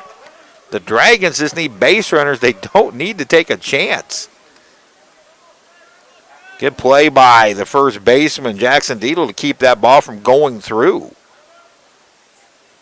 So, craziness on both ends. But now the Dragons have the leadoff man aboard for the 4th time in 6 innings. Now Nedved, he's 3 for 3. Swings and misses on that high changeup. Nedved singled and scored in the 1st, doubled and drove in a run in the 2nd, singled with 1 out in the 4th.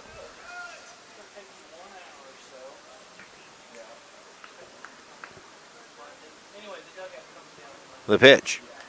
Cued off the end of the bat, foul, and now Nedved hits from an 0-2 hole. Zane Schmidt's on deck. Schmidt back in the 1st, hit a 3-run home run, his 21st of the year. Second most in single season history behind Caden Doge's 31. Asher's pitch. Outside, snap throw to first. Back in safely standing is Sartori.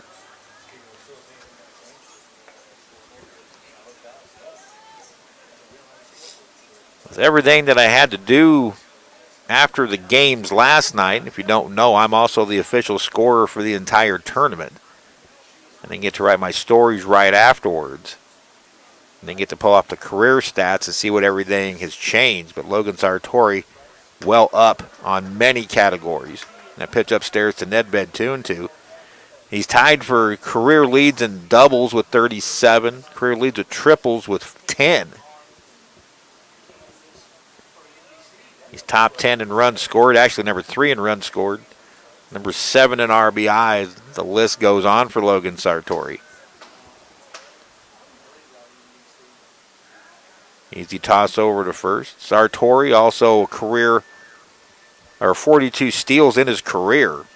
That is number 16, if memory serves correct, on the all-time steals list.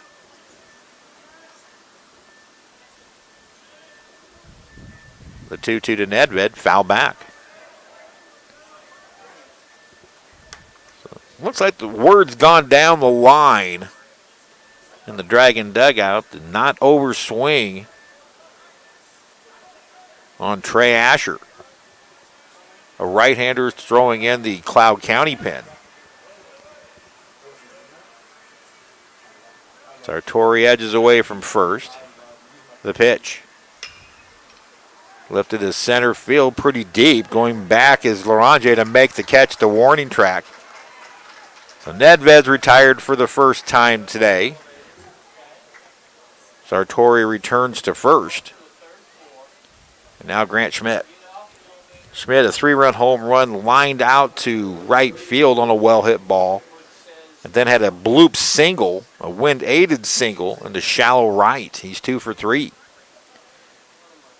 Zane now 86 hits for the year. That home run was his first postseason extra base hit. At the knees for a strike.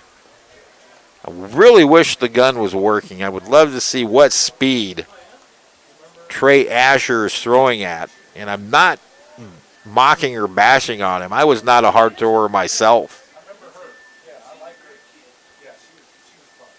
The pitch. Lifted high and deep right center field. Larange at the track makes the catch. Sartori's going to tag and go into second. Nice base running by him on the deep drive to center. He just missed it, did Schmidt. Now a runner at second with 2 away. Now Riley Metzger. Metzger has walked, singled, scored a run, and hit into an inning-ending double play.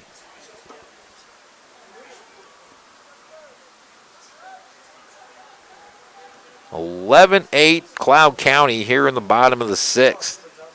The Dragons' offensive charge is slowed. You sure can. Strike called.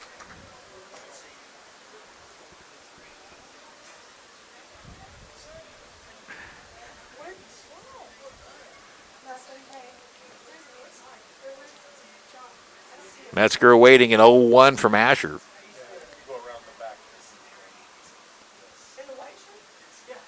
The pitch in the dirt. Good stop by Larson. Both catchers have been great at blocking pitches this afternoon. And I'm sure home plate umpire Robert Dickinson appreciates that, so he doesn't have to wear so many pitches.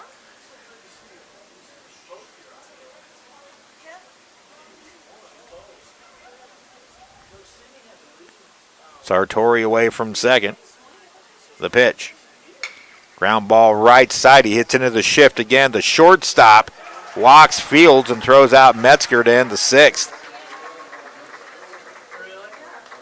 No runs, a hit, 1 left. We've completed 6 here in Wichita. It's Cloud County 11 and the Dragons 8.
Griffin Larson lead off the top of the 7th against Miguel Reyes Jr., who's into his 2nd inning. Fastball to Niza, striking. It's 1-1 to Larson. Last time up, Larson hit a solo home run to lead off the 5th. He's 2 for 3, an RBI single in the 2nd. Big cut and miss. That's a strikeout.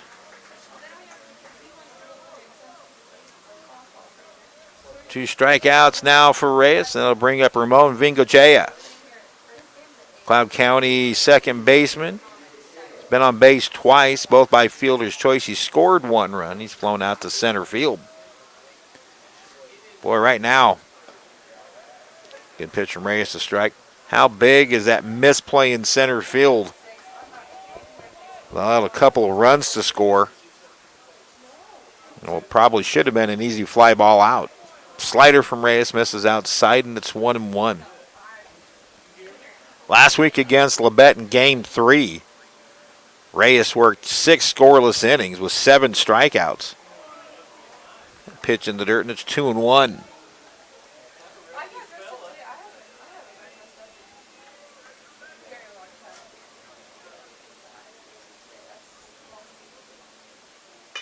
One's line to right, but right at Schmidt. He makes a few steps to his right and make the catch. Vincochea lines out, 2 away. 5 in a row retired by Reyes. Dylan Nedved drew the start today. He went just 2/3 of an inning and threw 27 pitches, allowed 7 hits, 8 runs. 4 were earned. 2 wild pitches, 2 hit batters. Ryan Summers worked 4 in the 3rd inning, 6 hits, 3 runs, 3 strikeouts. He hit a batter. Now Reyes, an inning and 2/3 into his outing, and misses outside ball 1 to Connor Locks. He's 1 for 2. There's a strike. Locks an RBI single and a run scored in the 1st. He was hit with a pitch in the 3rd and then grounded to short his last time up. 1-1 pitch, a strike, 1-2. Right now the concern of Ryan Schmidt is not who starts the next game. If the Dragons don't come back, there is no next game. That's the reason you bring in Reyes right here. Could miss on 1 and 2 by the slider. Now 2 and 2 to Locks. Once you get into an elimination situation, you have to really rethink how you use your pitchers. 2-2 pitch. Upstairs, full count. If Locks can reach, it's back to the top of the order in Clayton Larange.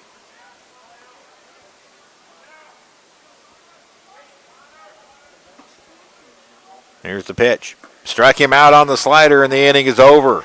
2 strikeouts in the inning. Reyes has retired 6 in a row since entering the game. 7th inning stretch time at Eck Stadium in Wichita. It's Cloud County 11 and the Blue Dragons 8.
Bottom of the 7th rolls around at Tyler Field at Eck Stadium. Hutchinson with the end of the season looking them squarely in the face. 3 at bats to go. They trailed Cloud County 11-8.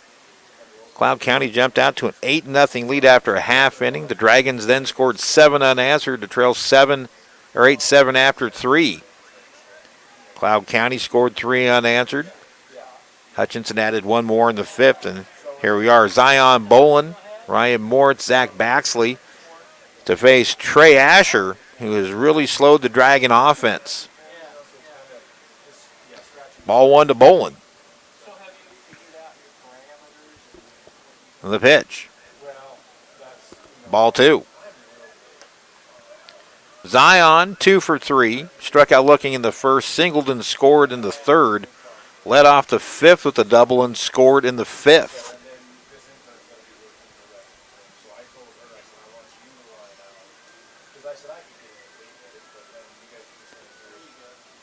2-0 pitch. Ball 3. The Dragons have gotten the leadoff man aboard in 4 of their first 6 innings. Scored in 3 of the 4. The pitch. Taking all the way. It's a 4-pitch walk to start the 7th. Bolin walks, and it'll bring up Ryan Moritz. Moe's 2 for 3, 2 doubles, 1 run scored, 3 driven in. He's doubled in each of his last 2 at bats, a 2-run double and the Dragons' 3-run third. And then he doubled in Bolin in the 5th. Both hits the opposite way to left field. The pitch. Slow slider, barely catches the outside corner, but Robert Dickinson throws the right arm out for a strike. Dragons will have the last at bat.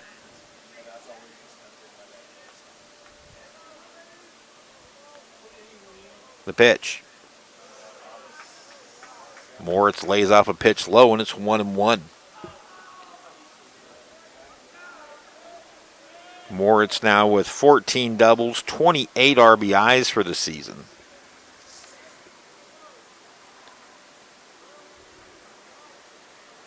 He's tied now with Bolin for 7 RBIs in the postseason. That's a team high for postseason. Pitch inside. Mo didn't move. Nearly hit him.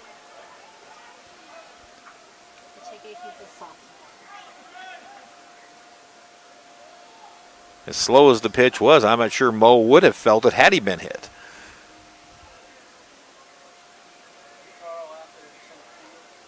Here's the 2-1. High fly to center, or to left, excuse me, playable for Schmidt. Makes the catch. 1 away. I think Mo got fooled on that one. Hence the pop-up because Mo had been hitting everything on a line. 1 away now for Zach Baxley. Eric Gilliland has been straight up defensively with the exception of one batter, Riley Metzger. He has put the shift on. Metzger. Runner goes on the first pitch. It's outside, and Bolin's going to steal the base without a throw. Larson couldn't quite get it out of his glove. So now the Dragons have a runner in scoring position.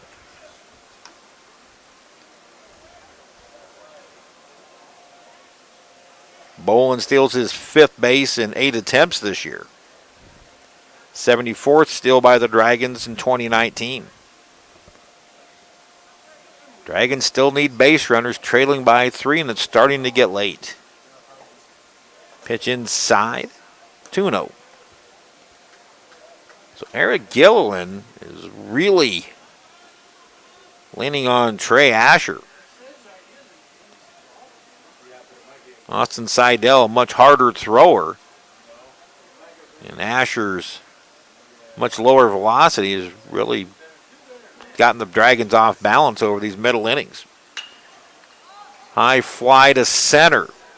Larange drifting back. Makes the catch. No tag from Bolin. I think he knows he made a mistake there. Now 2 away.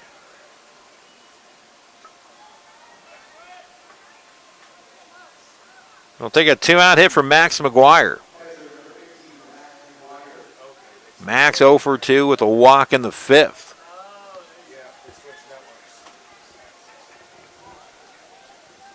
The Dragons have been out hit 13-12.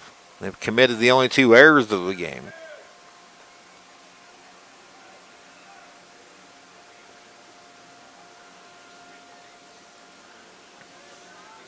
In order to advance, the Dragons are just going to have to grind it out. Here's the pitch.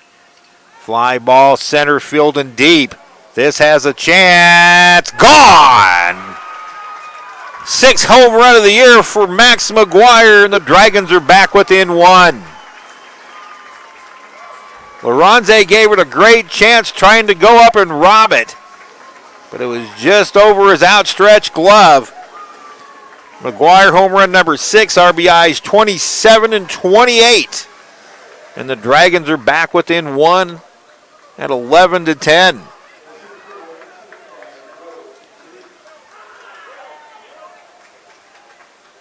Now Will Reitz. Dragons went back-to-back last night. Wouldn't mind seeing it again here. Reitz last time up hit into an inning-ending double play. Takes an off-speed pitch from Asher outside for ball one.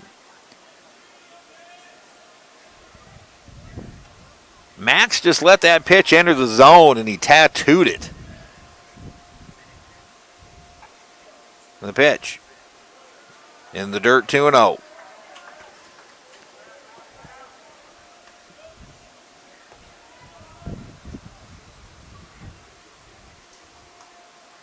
Hits now tied at 13.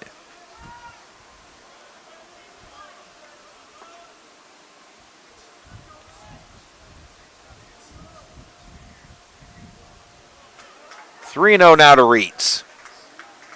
Logan Sartori's on deck. And I would imagine if Reitz reaches with the right-hander warming up in the bullpen, Eric Gilliland will be making a pitching change with the right-handed Sartori on deck. 3-0 pitch. Taking all the way, it's a strike, 3-1.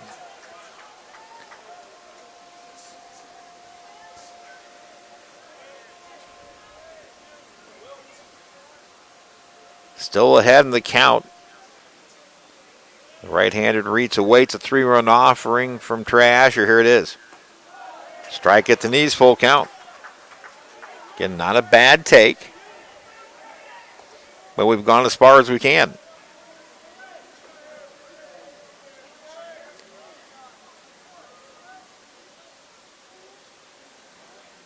Here comes the 3-2 from Asher to Reitz.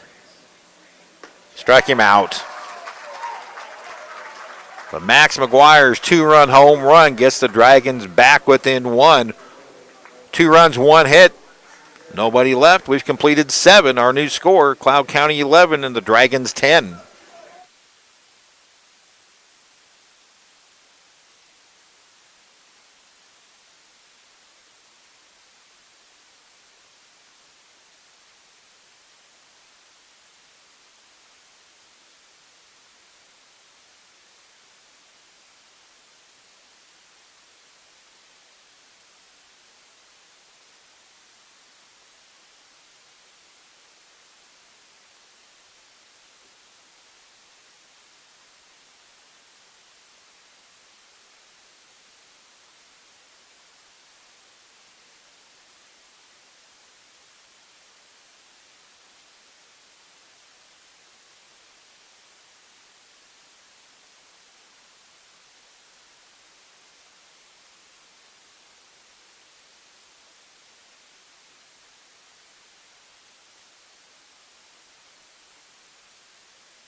Well, the Dragons, for the second time today, back within a run.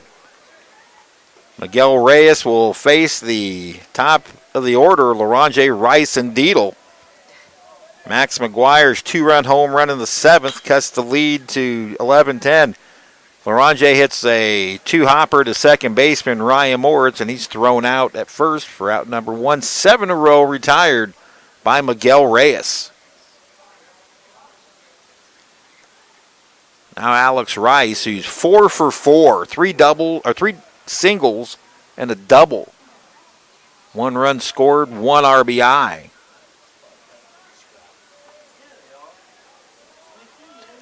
It's tied at 13.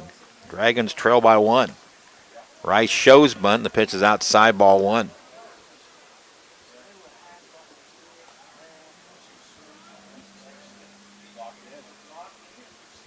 The pitch.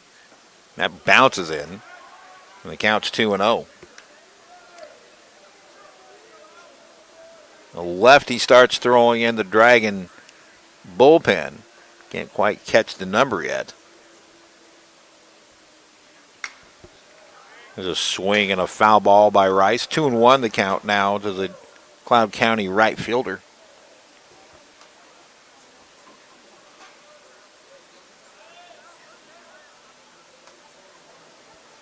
Dragons will have the top of the order and the bottom of the eighth. The pitch, didn't miss by much. 3-1 now to Rice. Dragons trying to rally for a 7 p.m. matchup against Barton. The pitch. Ball 4 back to the screen. First base runner issued by Miguel Reyes. After 7 in a row retired. Now Jackson Deedle. Deedle has been hit by a pitch, struck out, lined out to left and grounded to short. Dragons haven't turned a double play in this one. They have 4 postseason double plays. The pitch. High fly to left, but well out of play.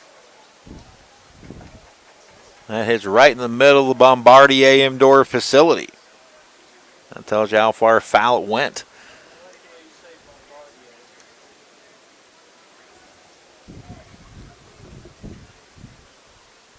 (11-10) Dragons trail here in the 8th.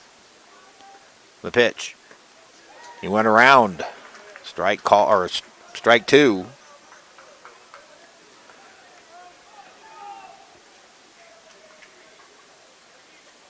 Reyes recently committed to the University of New Mexico. Word has it they're going to make him a closer. He's got closer stuff. The 0-2. Ground ball up the middle. That's in the center for a base hit. Rice will stop at second. So after 7 in a row retired, it's back-to-back T-Birds to reach. First and second one out for the cleanup hitter, Grant Schmidt. Schmidt struck out his first time against Reyes. Schmidt had an RBI triple in the 4th and an RBI fielder's choice back in the 1st. So 1 for 4. Reyes needs to come up with some big pitches now against Labette. Labette had bases were loaded with 1 out, and Reyes came back with back-to-back strikeouts. He also had runners at the corners one time against Labette and did the same thing. Good fastball inside corner strike. That's 1-1. So Miguel needs to bear down here. The Dragons have gotten back within 1 again. They just can't quite get over the hump the last couple of days. Line to left field. That's down for a hit. Rice being waved as Metzger sits back on the ball and lets it drop. He wasn't going to catch it. And he was ultra conservative in catching it, so now the lead's back to 2. An RBI single for Schmidt. His 3rd RBI of the game. Deedle stops at second. Now Cade Wallace. 1 for 4, 2-run single in the 1st. Dragons just cannot get over the hump. Reyes' pitch. A strike. And the thought about Reyes being a closer. Many times this year, Miguel's gone through the first time around and been very dominant. And the second time around, he gets in trouble. T-Birds are now going their second time around the order against him. The pitch misses low, and it's 1-1.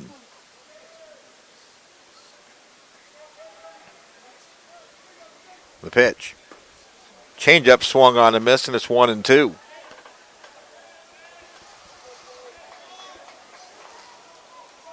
Dragons could use a double play. They're now trailing again by 2 with 2 at-bats remaining. Top of the order will lead off the 8th for the Blue Dragons. Reyes' pitch. Hit down the right field line. It should get into the stands, or into the netting, and Zach Baxley can't make a play.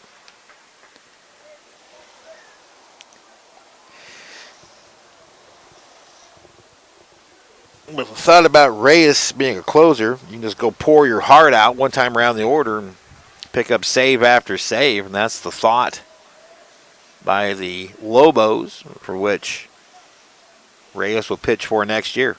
Swing and a miss, strike 3. That's 2 away. over the last 2 years, Ryan Schmidt and I have talked a lot about Miguel Reyes, just how good that slider is. There's times it's so good, Miguel has problems controlling it.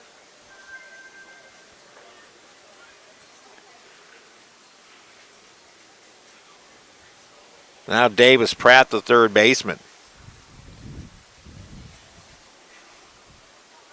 Pratt 1 for 3, hit by a pitch and scored in the first, singled in the third. He's then struck out and flown out to left.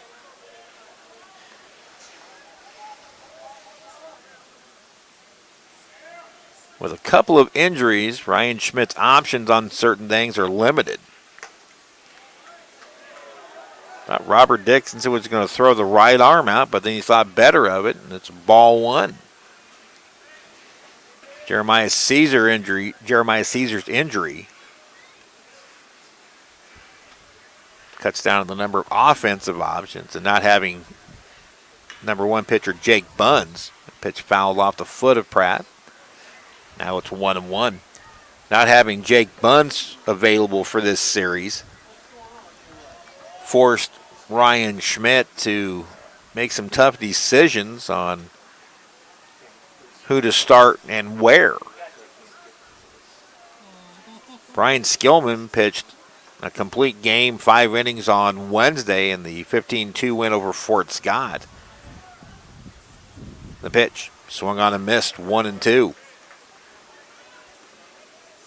L.J. McDonough got the start yesterday, or last night against Colby, lasted just 2/3 of an inning. Dylan Nedved on full rest. Lasted just 2/3 of an inning. 1-2 pitch. Off the plate wide, 2-2. Right now, there's no need to speculate on who a starter for the next game would be. A loss means the end of the season. Here's Reyes' 2-2. Low and outside, full count. You really would like to have seen him make a better pitch on 2-2. Now the runners will be going. Dietl at second, Schmidt at first. They'll go on the pitch with a full count and 2 out. Miguel needs to come up with a quality offering here. The runners go. Called strike 3, inside corner. The inning is over. Indeed, Miguel Reyes comes up with that quality offering. But Cloud County comes up with 1 run on 2 hits and strands 2. We head to the bottom of the 8th. Our new score, T-Birds 12, Dragons 10.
Cloud County coach Eric Gillian goes to the bullpen and brings in right-handed freshman Braden Pierce. Here in the bottom of the 8th, Cloud County leading the Blue Dragons 12-10. They about hit Hutch 15-13. The Dragons have committed the only 2 errors of the game. The numbers on Pierce, a 3-2 record, no saves, making his 17th appearance, 13th in relief. Pierce has a 6.30 earned run average, 30 innings worked, 27 hits allowed, 21 runs, all earned. He has struck out 43, walked 19, and has allowed 4 home run balls. The Dragons have home runs from Schmidt and McGuire. 13 hits overall.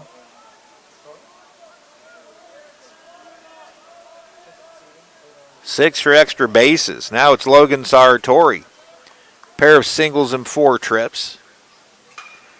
He drives one high to left center field, but playable. And the catch is made by Larange for out number 1.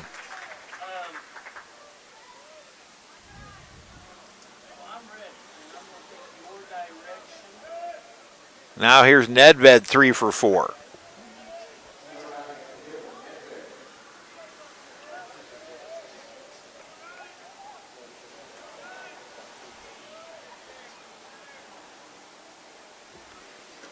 Pitch high and tight to Nedved. Yeah, I thought that somebody from the Hutch crowd yelled warning. Warnings have been given to both benches. 1-0. And on the hands, foul back.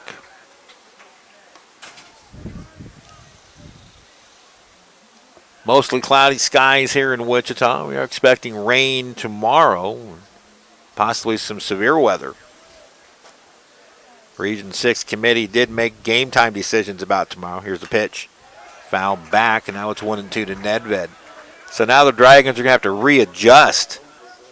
They go from a hard-throwing Seidel to a soft-tossing Asher. And now Pierce throwing much harder again. Breaking pitch misses high. It's 2-2 to Nedved. So tomorrow, the losers bracket final will be at 1 o'clock. The championship game at 4. The If game would be Sunday at 1. Here's the pitch. Fouled off out of play over the Dragon dugout.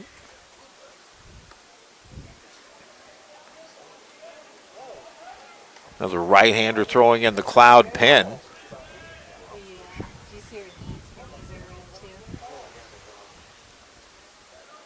Here's the pitch.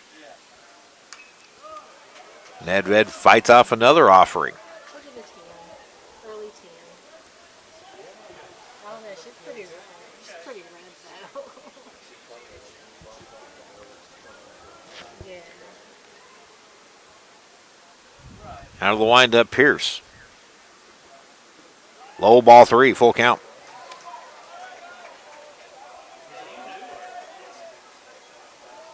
Tying run in the on-deck circle. He loves to see Nedved get on to give Zane Schmidt a chance. Here's the payoff. Lost him, and Schmidt will get the chance. 1 out walk to Nedved. He's on base for the 4th time today. And that will bring up Zane Schmidt. Schmidt, a 3-run homer in the 1st. He's singled in the 4th. 2 for 4.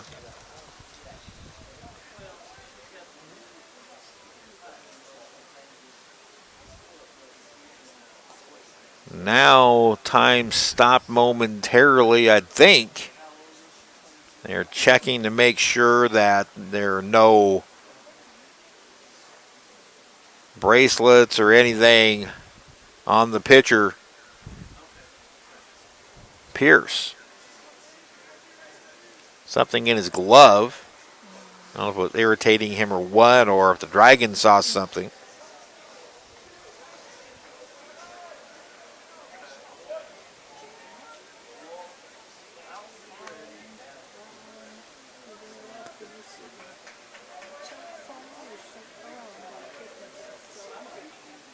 So now Pierce against Schmidt. The pitch. Outside ball 1. In terms of the T-Birds, throwing to Schmidt. Do you pitch around him to pitch to Metzger?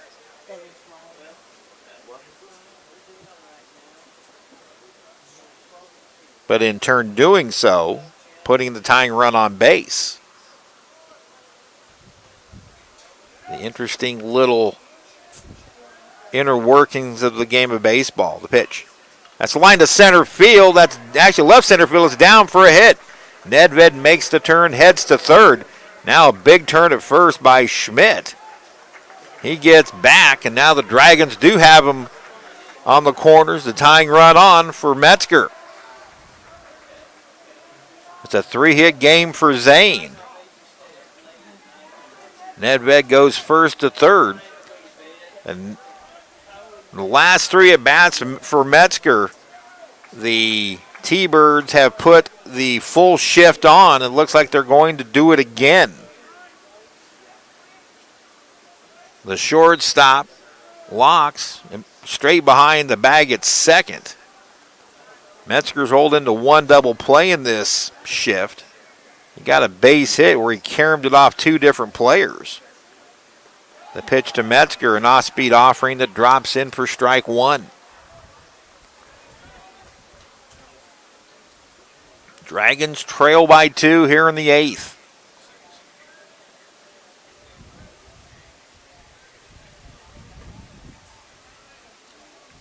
Here's the 0-1 to Riley. Almost a pitch out. Nothing happening, and it's 1-1.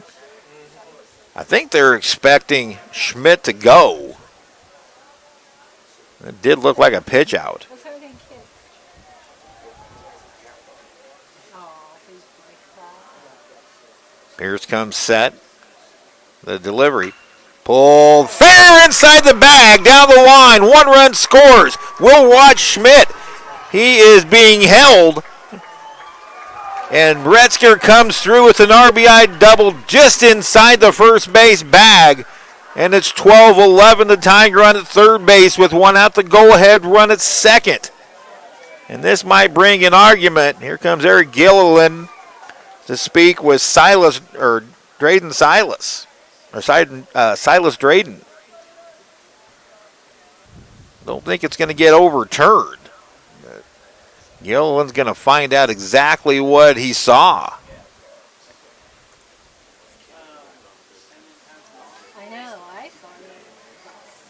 So now hits are tied 15 apiece. Zion Bolin, the batter. The tying run at third base. The go-ahead run at second base with 1 out here in the 8th. The Dragons have yet to get over the hump over the last couple days with these attempted comebacks. They have a golden opportunity here. Here's Bolin. Bolin walked his last time. He's 2 for 3. A single, a double, 3 runs scored.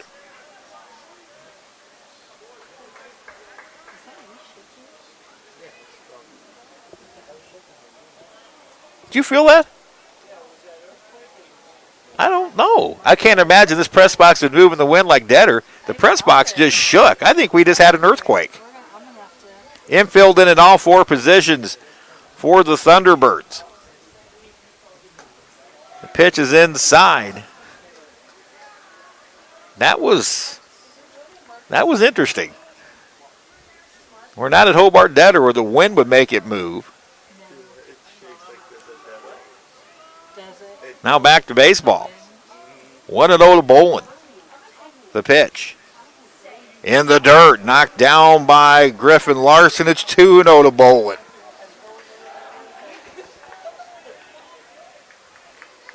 It wasn't just me. Other people felt it too. And now Bolin's being intentionally walked. That will load the bases with 1 out for Ryan Moritz.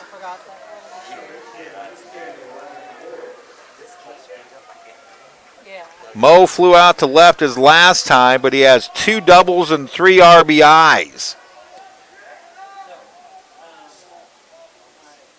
Lefty-righty matchup. The pitch. Outside, ball 1. The potential backlash for loading the bases on an intentional walk is that if you walk Moritz, you also walk in the tying run. The pitch. Ball too high. Someone else said it too, like not here. So I think We're starting to get other reports via social media that the ground did shake in South Central Kansas. Yep. Hopefully that's a precursor to Moritz hitting a ball into the gap. Back to the screen it goes, coming down the line, and the runner's safe, we're tied. Zane Schmidt scores on a wild pitch, and we're tied at 12. 3-0 count to Moritz.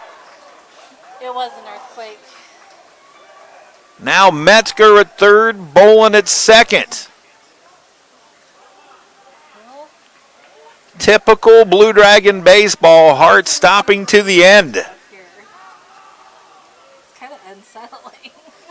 The infield in again for the T-Birds, the 3-0, taking all the way is Moritz. It's a strike right down Peachtree, That's the baseball god. and it's 3-1.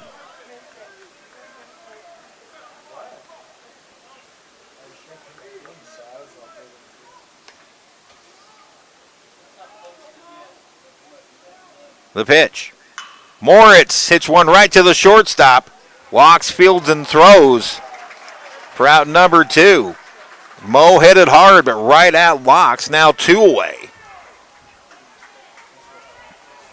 The infield will return to normal depth, and Zach Baxley will be the batter. Another Dragon who is very due.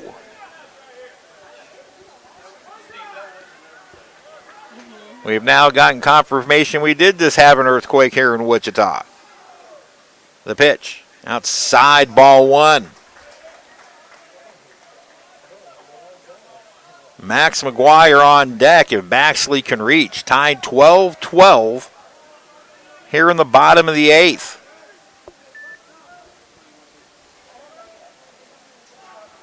The pitch. Did it hit him? Missed it, didn't miss him by much. Ball 2. According to Ryan's deck line through Denny's deck line, it was Felden Hutch as well. The pitch. High 3-0 to Bax.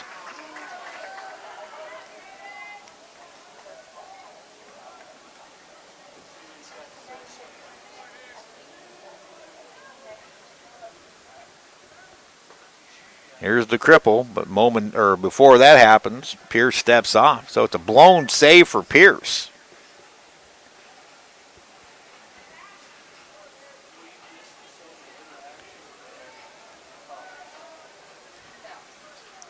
Here's the pitch. Ball 4, the bases are loaded again for Max McGuire. Last time up, Max left the yard to dead center. Eric Gilliland will go out and talk to his pitcher. No action in the pen for the T-Birds. But the call, actually, the pitcher was ready to come in, and we will have a pitching change. Cloud County will go to the pen. We are now tied at 12. 2 outs, bases loaded in the bottom of the 8th. This is Blue Dragon Baseball.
Corbin Peters, the Cloud County closer, comes in.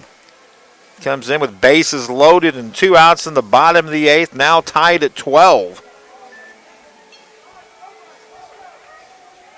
Corbin Peters on for the 18th time, 17th in the relief, 1-3 record, 4 saves, and a 4.74 ERA. He will face Max McGuire with the bases loaded and 2 out. Baxley just walked to load them. So it's Metzger at third, Boland at second, Baxley at first. 2 runs in to tie it. Last time up, McGuire hit a home run, and he chases a off-speed offering from Peters for strike 1. Peters got the save in the season finale, or he didn't get the save, he closed it out through 2 strong innings. The pitch. In the dirt, not far enough for the runner Metzger to come down. He thought about it, then put on the brakes. 1 run is already scored on a wild pitch. That was the game-tying run by Schmidt.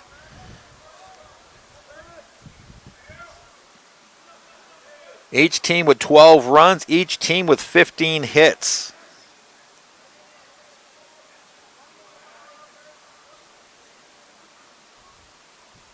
Peters comes set. The pitch. Outside, 2-1.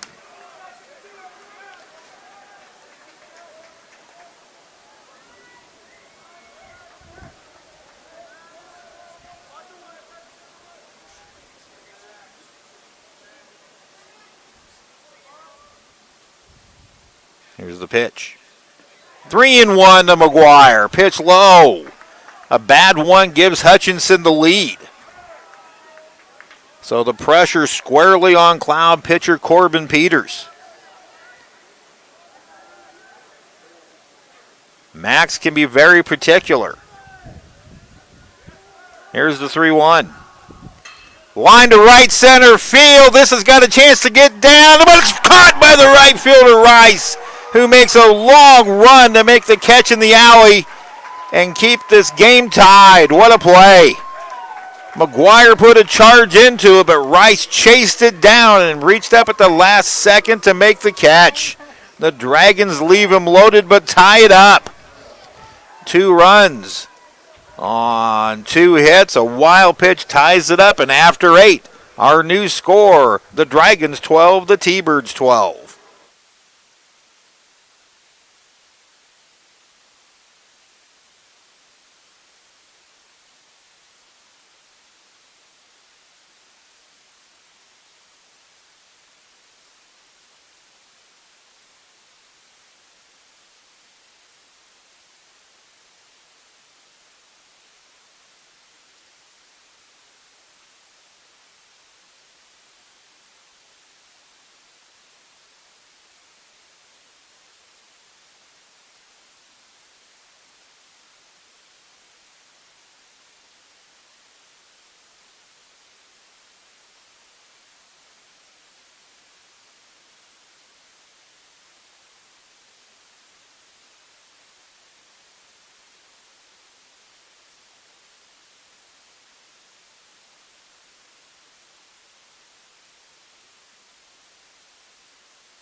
Well, an earthquake, a wild pitch to tie it, and a tremendous defensive play by Alex Rice in right field keeps this game tied.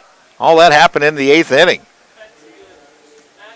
12-12 to score. Each team with 12 runs, 15 hits. Now Miguel Reyes becomes the pitcher of record, and he starts Griffin Larson off with a strike, swinging. Reyes gave up a run in the 8th. He has struck out 4.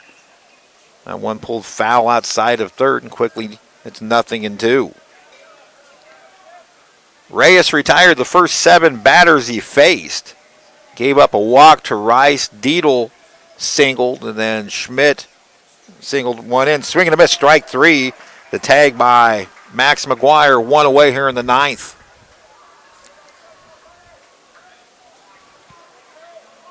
Looking ahead to the bottom of the ninth, it will be 9-1-2. The Dragons sent 8 batters to the plate in the eighth, so the Blue Dragons will get the top of the order back around to hit in the ninth, hopefully in a tied ball game. Strike one to Ramon Vingochea. The big righty kicks and fires, grounded to short. Sartori Field sets, throws, 2 away. Now Connor Locks. Locks 1 for 3. RBI single and a run scored in the first. He was hit by a pitch in the third, grounded out in the fifth, struck out in the seventh.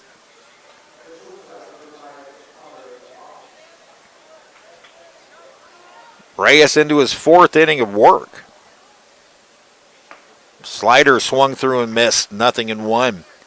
That run in the 8th snapped a streak of 9 2/3 consecutive scoreless innings pitched by Reyes. Another slider. That one Locks lays off in the count at 1-1.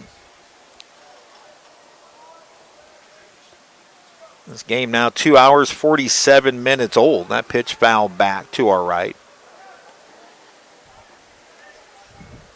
There was much doom and gloom after a half inning when Clown had an 8-0 lead. The pitch. Slider in the dirt, 2-2.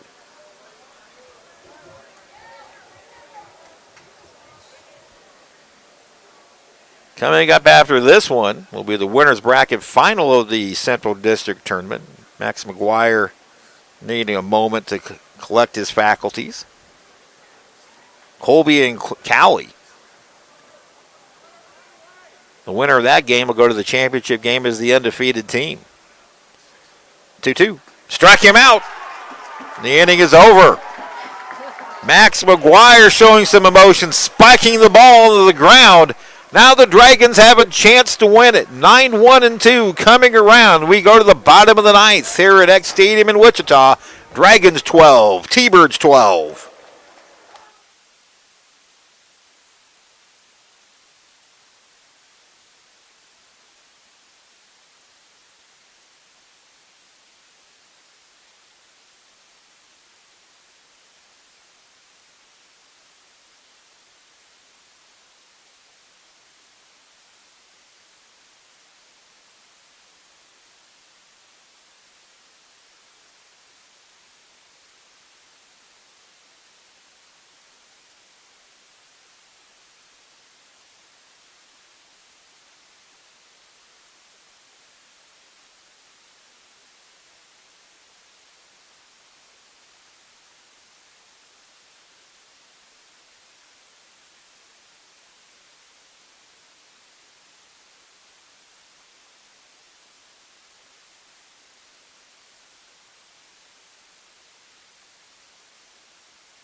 We'll have a pinch hitter to lead off the top of the ninth, or the bottom of the ninth inning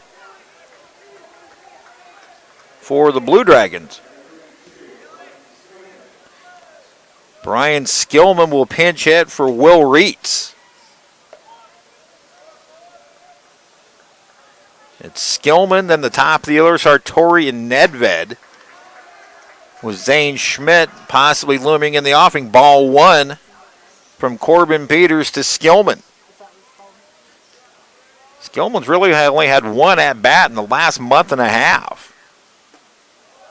Takes a big hack and misses. Skillman for the year, though, does have 40 at-bats. He's 10 for 40, a .250 average, a home run, and 7 RBIs. Skillman also plays outfield. The 1-0 from Peters, right down the chute, 1-2.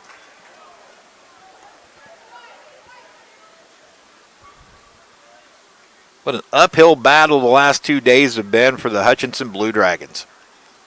They finally get the game tied, though, and now have a chance to walk it off. The pitch. Slider misses low, 2-2 to Skillman. Yesterday, the Dragons fell behind 6-0 after a half, got back within 6-5, then Colby took control. Thought the same thing was happening today, but the Dragons come back from the abyss. Inside, full count to Skillman.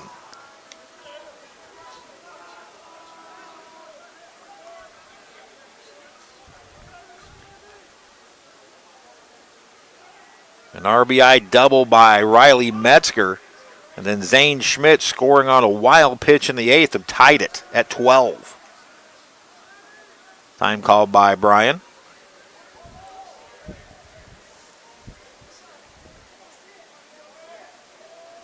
Skillman in that one at bat came in the Labed series. He was hit by a pitch and scored. High ball 4. So Skillman, pinch hitting for Reitz, draws a leadoff walk, and the Dragons have the game winner aboard with Sartori coming to the plate. Sartori has not dropped down a sacrifice this year, but this is the ultimate sacrifice situation. Good speed and Skillman at first. We'll see what Ryan Schmidt and Jamel Cervantes want to do. The pitch. Low and outside. Good stop by the catcher, Griffin Larson. Ball 1 to Sartori. Even the notorious first ball swinger like Logan wasn't going to swing in a pitch like that. Sartori up in the count. 1-0 the pitch. Good swing, foul back. That one rockets off the press box or the skybox area here at Eck Stadium, drops into the stands. 1-1 the count to Logan Sartori. If Hutch comes back and wins, you never know what kind of momentum would be built from a win like this. The pitch. High fly ball deep to left field. This has a chance. The Dragons win it. Logan Sartori with a 2-run walk-off, and the T-Birds are stunned. The Blue Dragons win it 14-12 and live to play another day. That one goes over the scoreboard in left field, and the party is on for Hutchinson. Wow! What a comeback for Hutchinson. 8 runs down after a half inning, and they walk it off. Logan Sartori's 12th home run of the year. It all started with a leadoff walk to Skillman, pinch hitting for Reitz. And then Logan Sartori delivers the bomb, and Hutchinson wins it 14-12. We'll wrap it up right after this.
Welcome back to Tyler Field at Eck Stadium. The Blue Dragons come back from the abyss.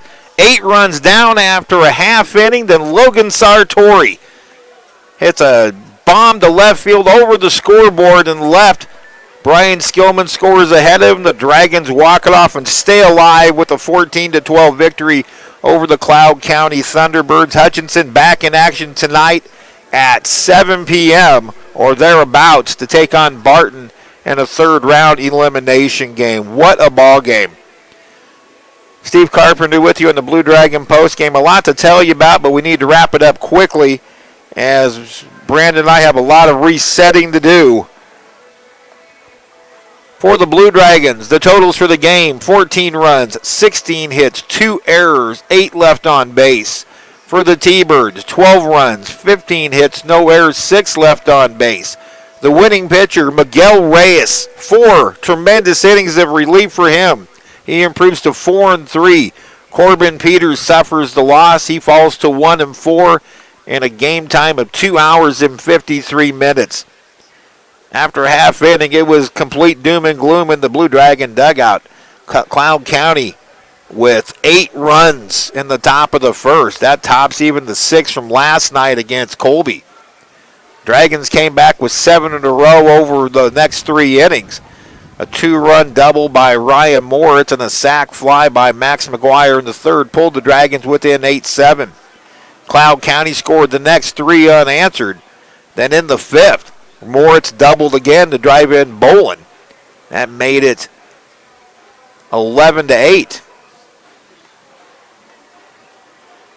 Dragons got 2 runs in the 7th on a 2-run home run by Max McGuire. Cloud County got an insurance run in the top of the 8th. That made it 12-10. And then the craziness ensued. In the middle of the bottom of the 8th inning, there was an earthquake felt here in south central Kansas. Don't have the official number from the USGS on that yet, but the Blue Dragons get an RBI double from Riley Metzger, and then Zane Schmidt scores on a wild pitch to tie the game at 12. Miguel Reyes works a 1-2-3 ninth. We're being told that the earthquake was a 4.4, and the epicenter was 9.3 miles south of Medford. So, yeah, we felt it. Getting back to the game, there was another earthquake about to happen in the bottom of the 9th. Brian Skillman pinch hit for Will Reitz and worked a leadoff walk. And then on a 2-1 pitch, Logan Sartori obliterates one over the scoreboard and onto 21st Street and over the left field wall. Sartori gets his 13th home run of the year, and the Blue Dragons get their 5th walk-off victory of the year, winning it 14-12. So the Dragons will play again tonight at 7 p.m. or thereabouts. We'll keep you up to date on social media as to the official start time. Coming up after this one is the winner's bracket final between Colby and Cowley. And then the Blue Dragons and Cougars will play after that. So what a nutty day of baseball. The Dragons are still alive, so that 5-game winning streak they needed, the first one's taken care of. It wasn't easy, but the Dragons got it done. Denny Steckline will join me with the call tonight. And that will wrap it up from here. On behalf of Brandon Sams and Cherie Sams, Steve Carpenter from Eck Stadium in Wichita, we'll talk to you again in about 3 hours. Dragons win at 14-12 on a walk-off home run by Logan Sartori to stay alive in the Central District Tournament. Until then, so long, everybody.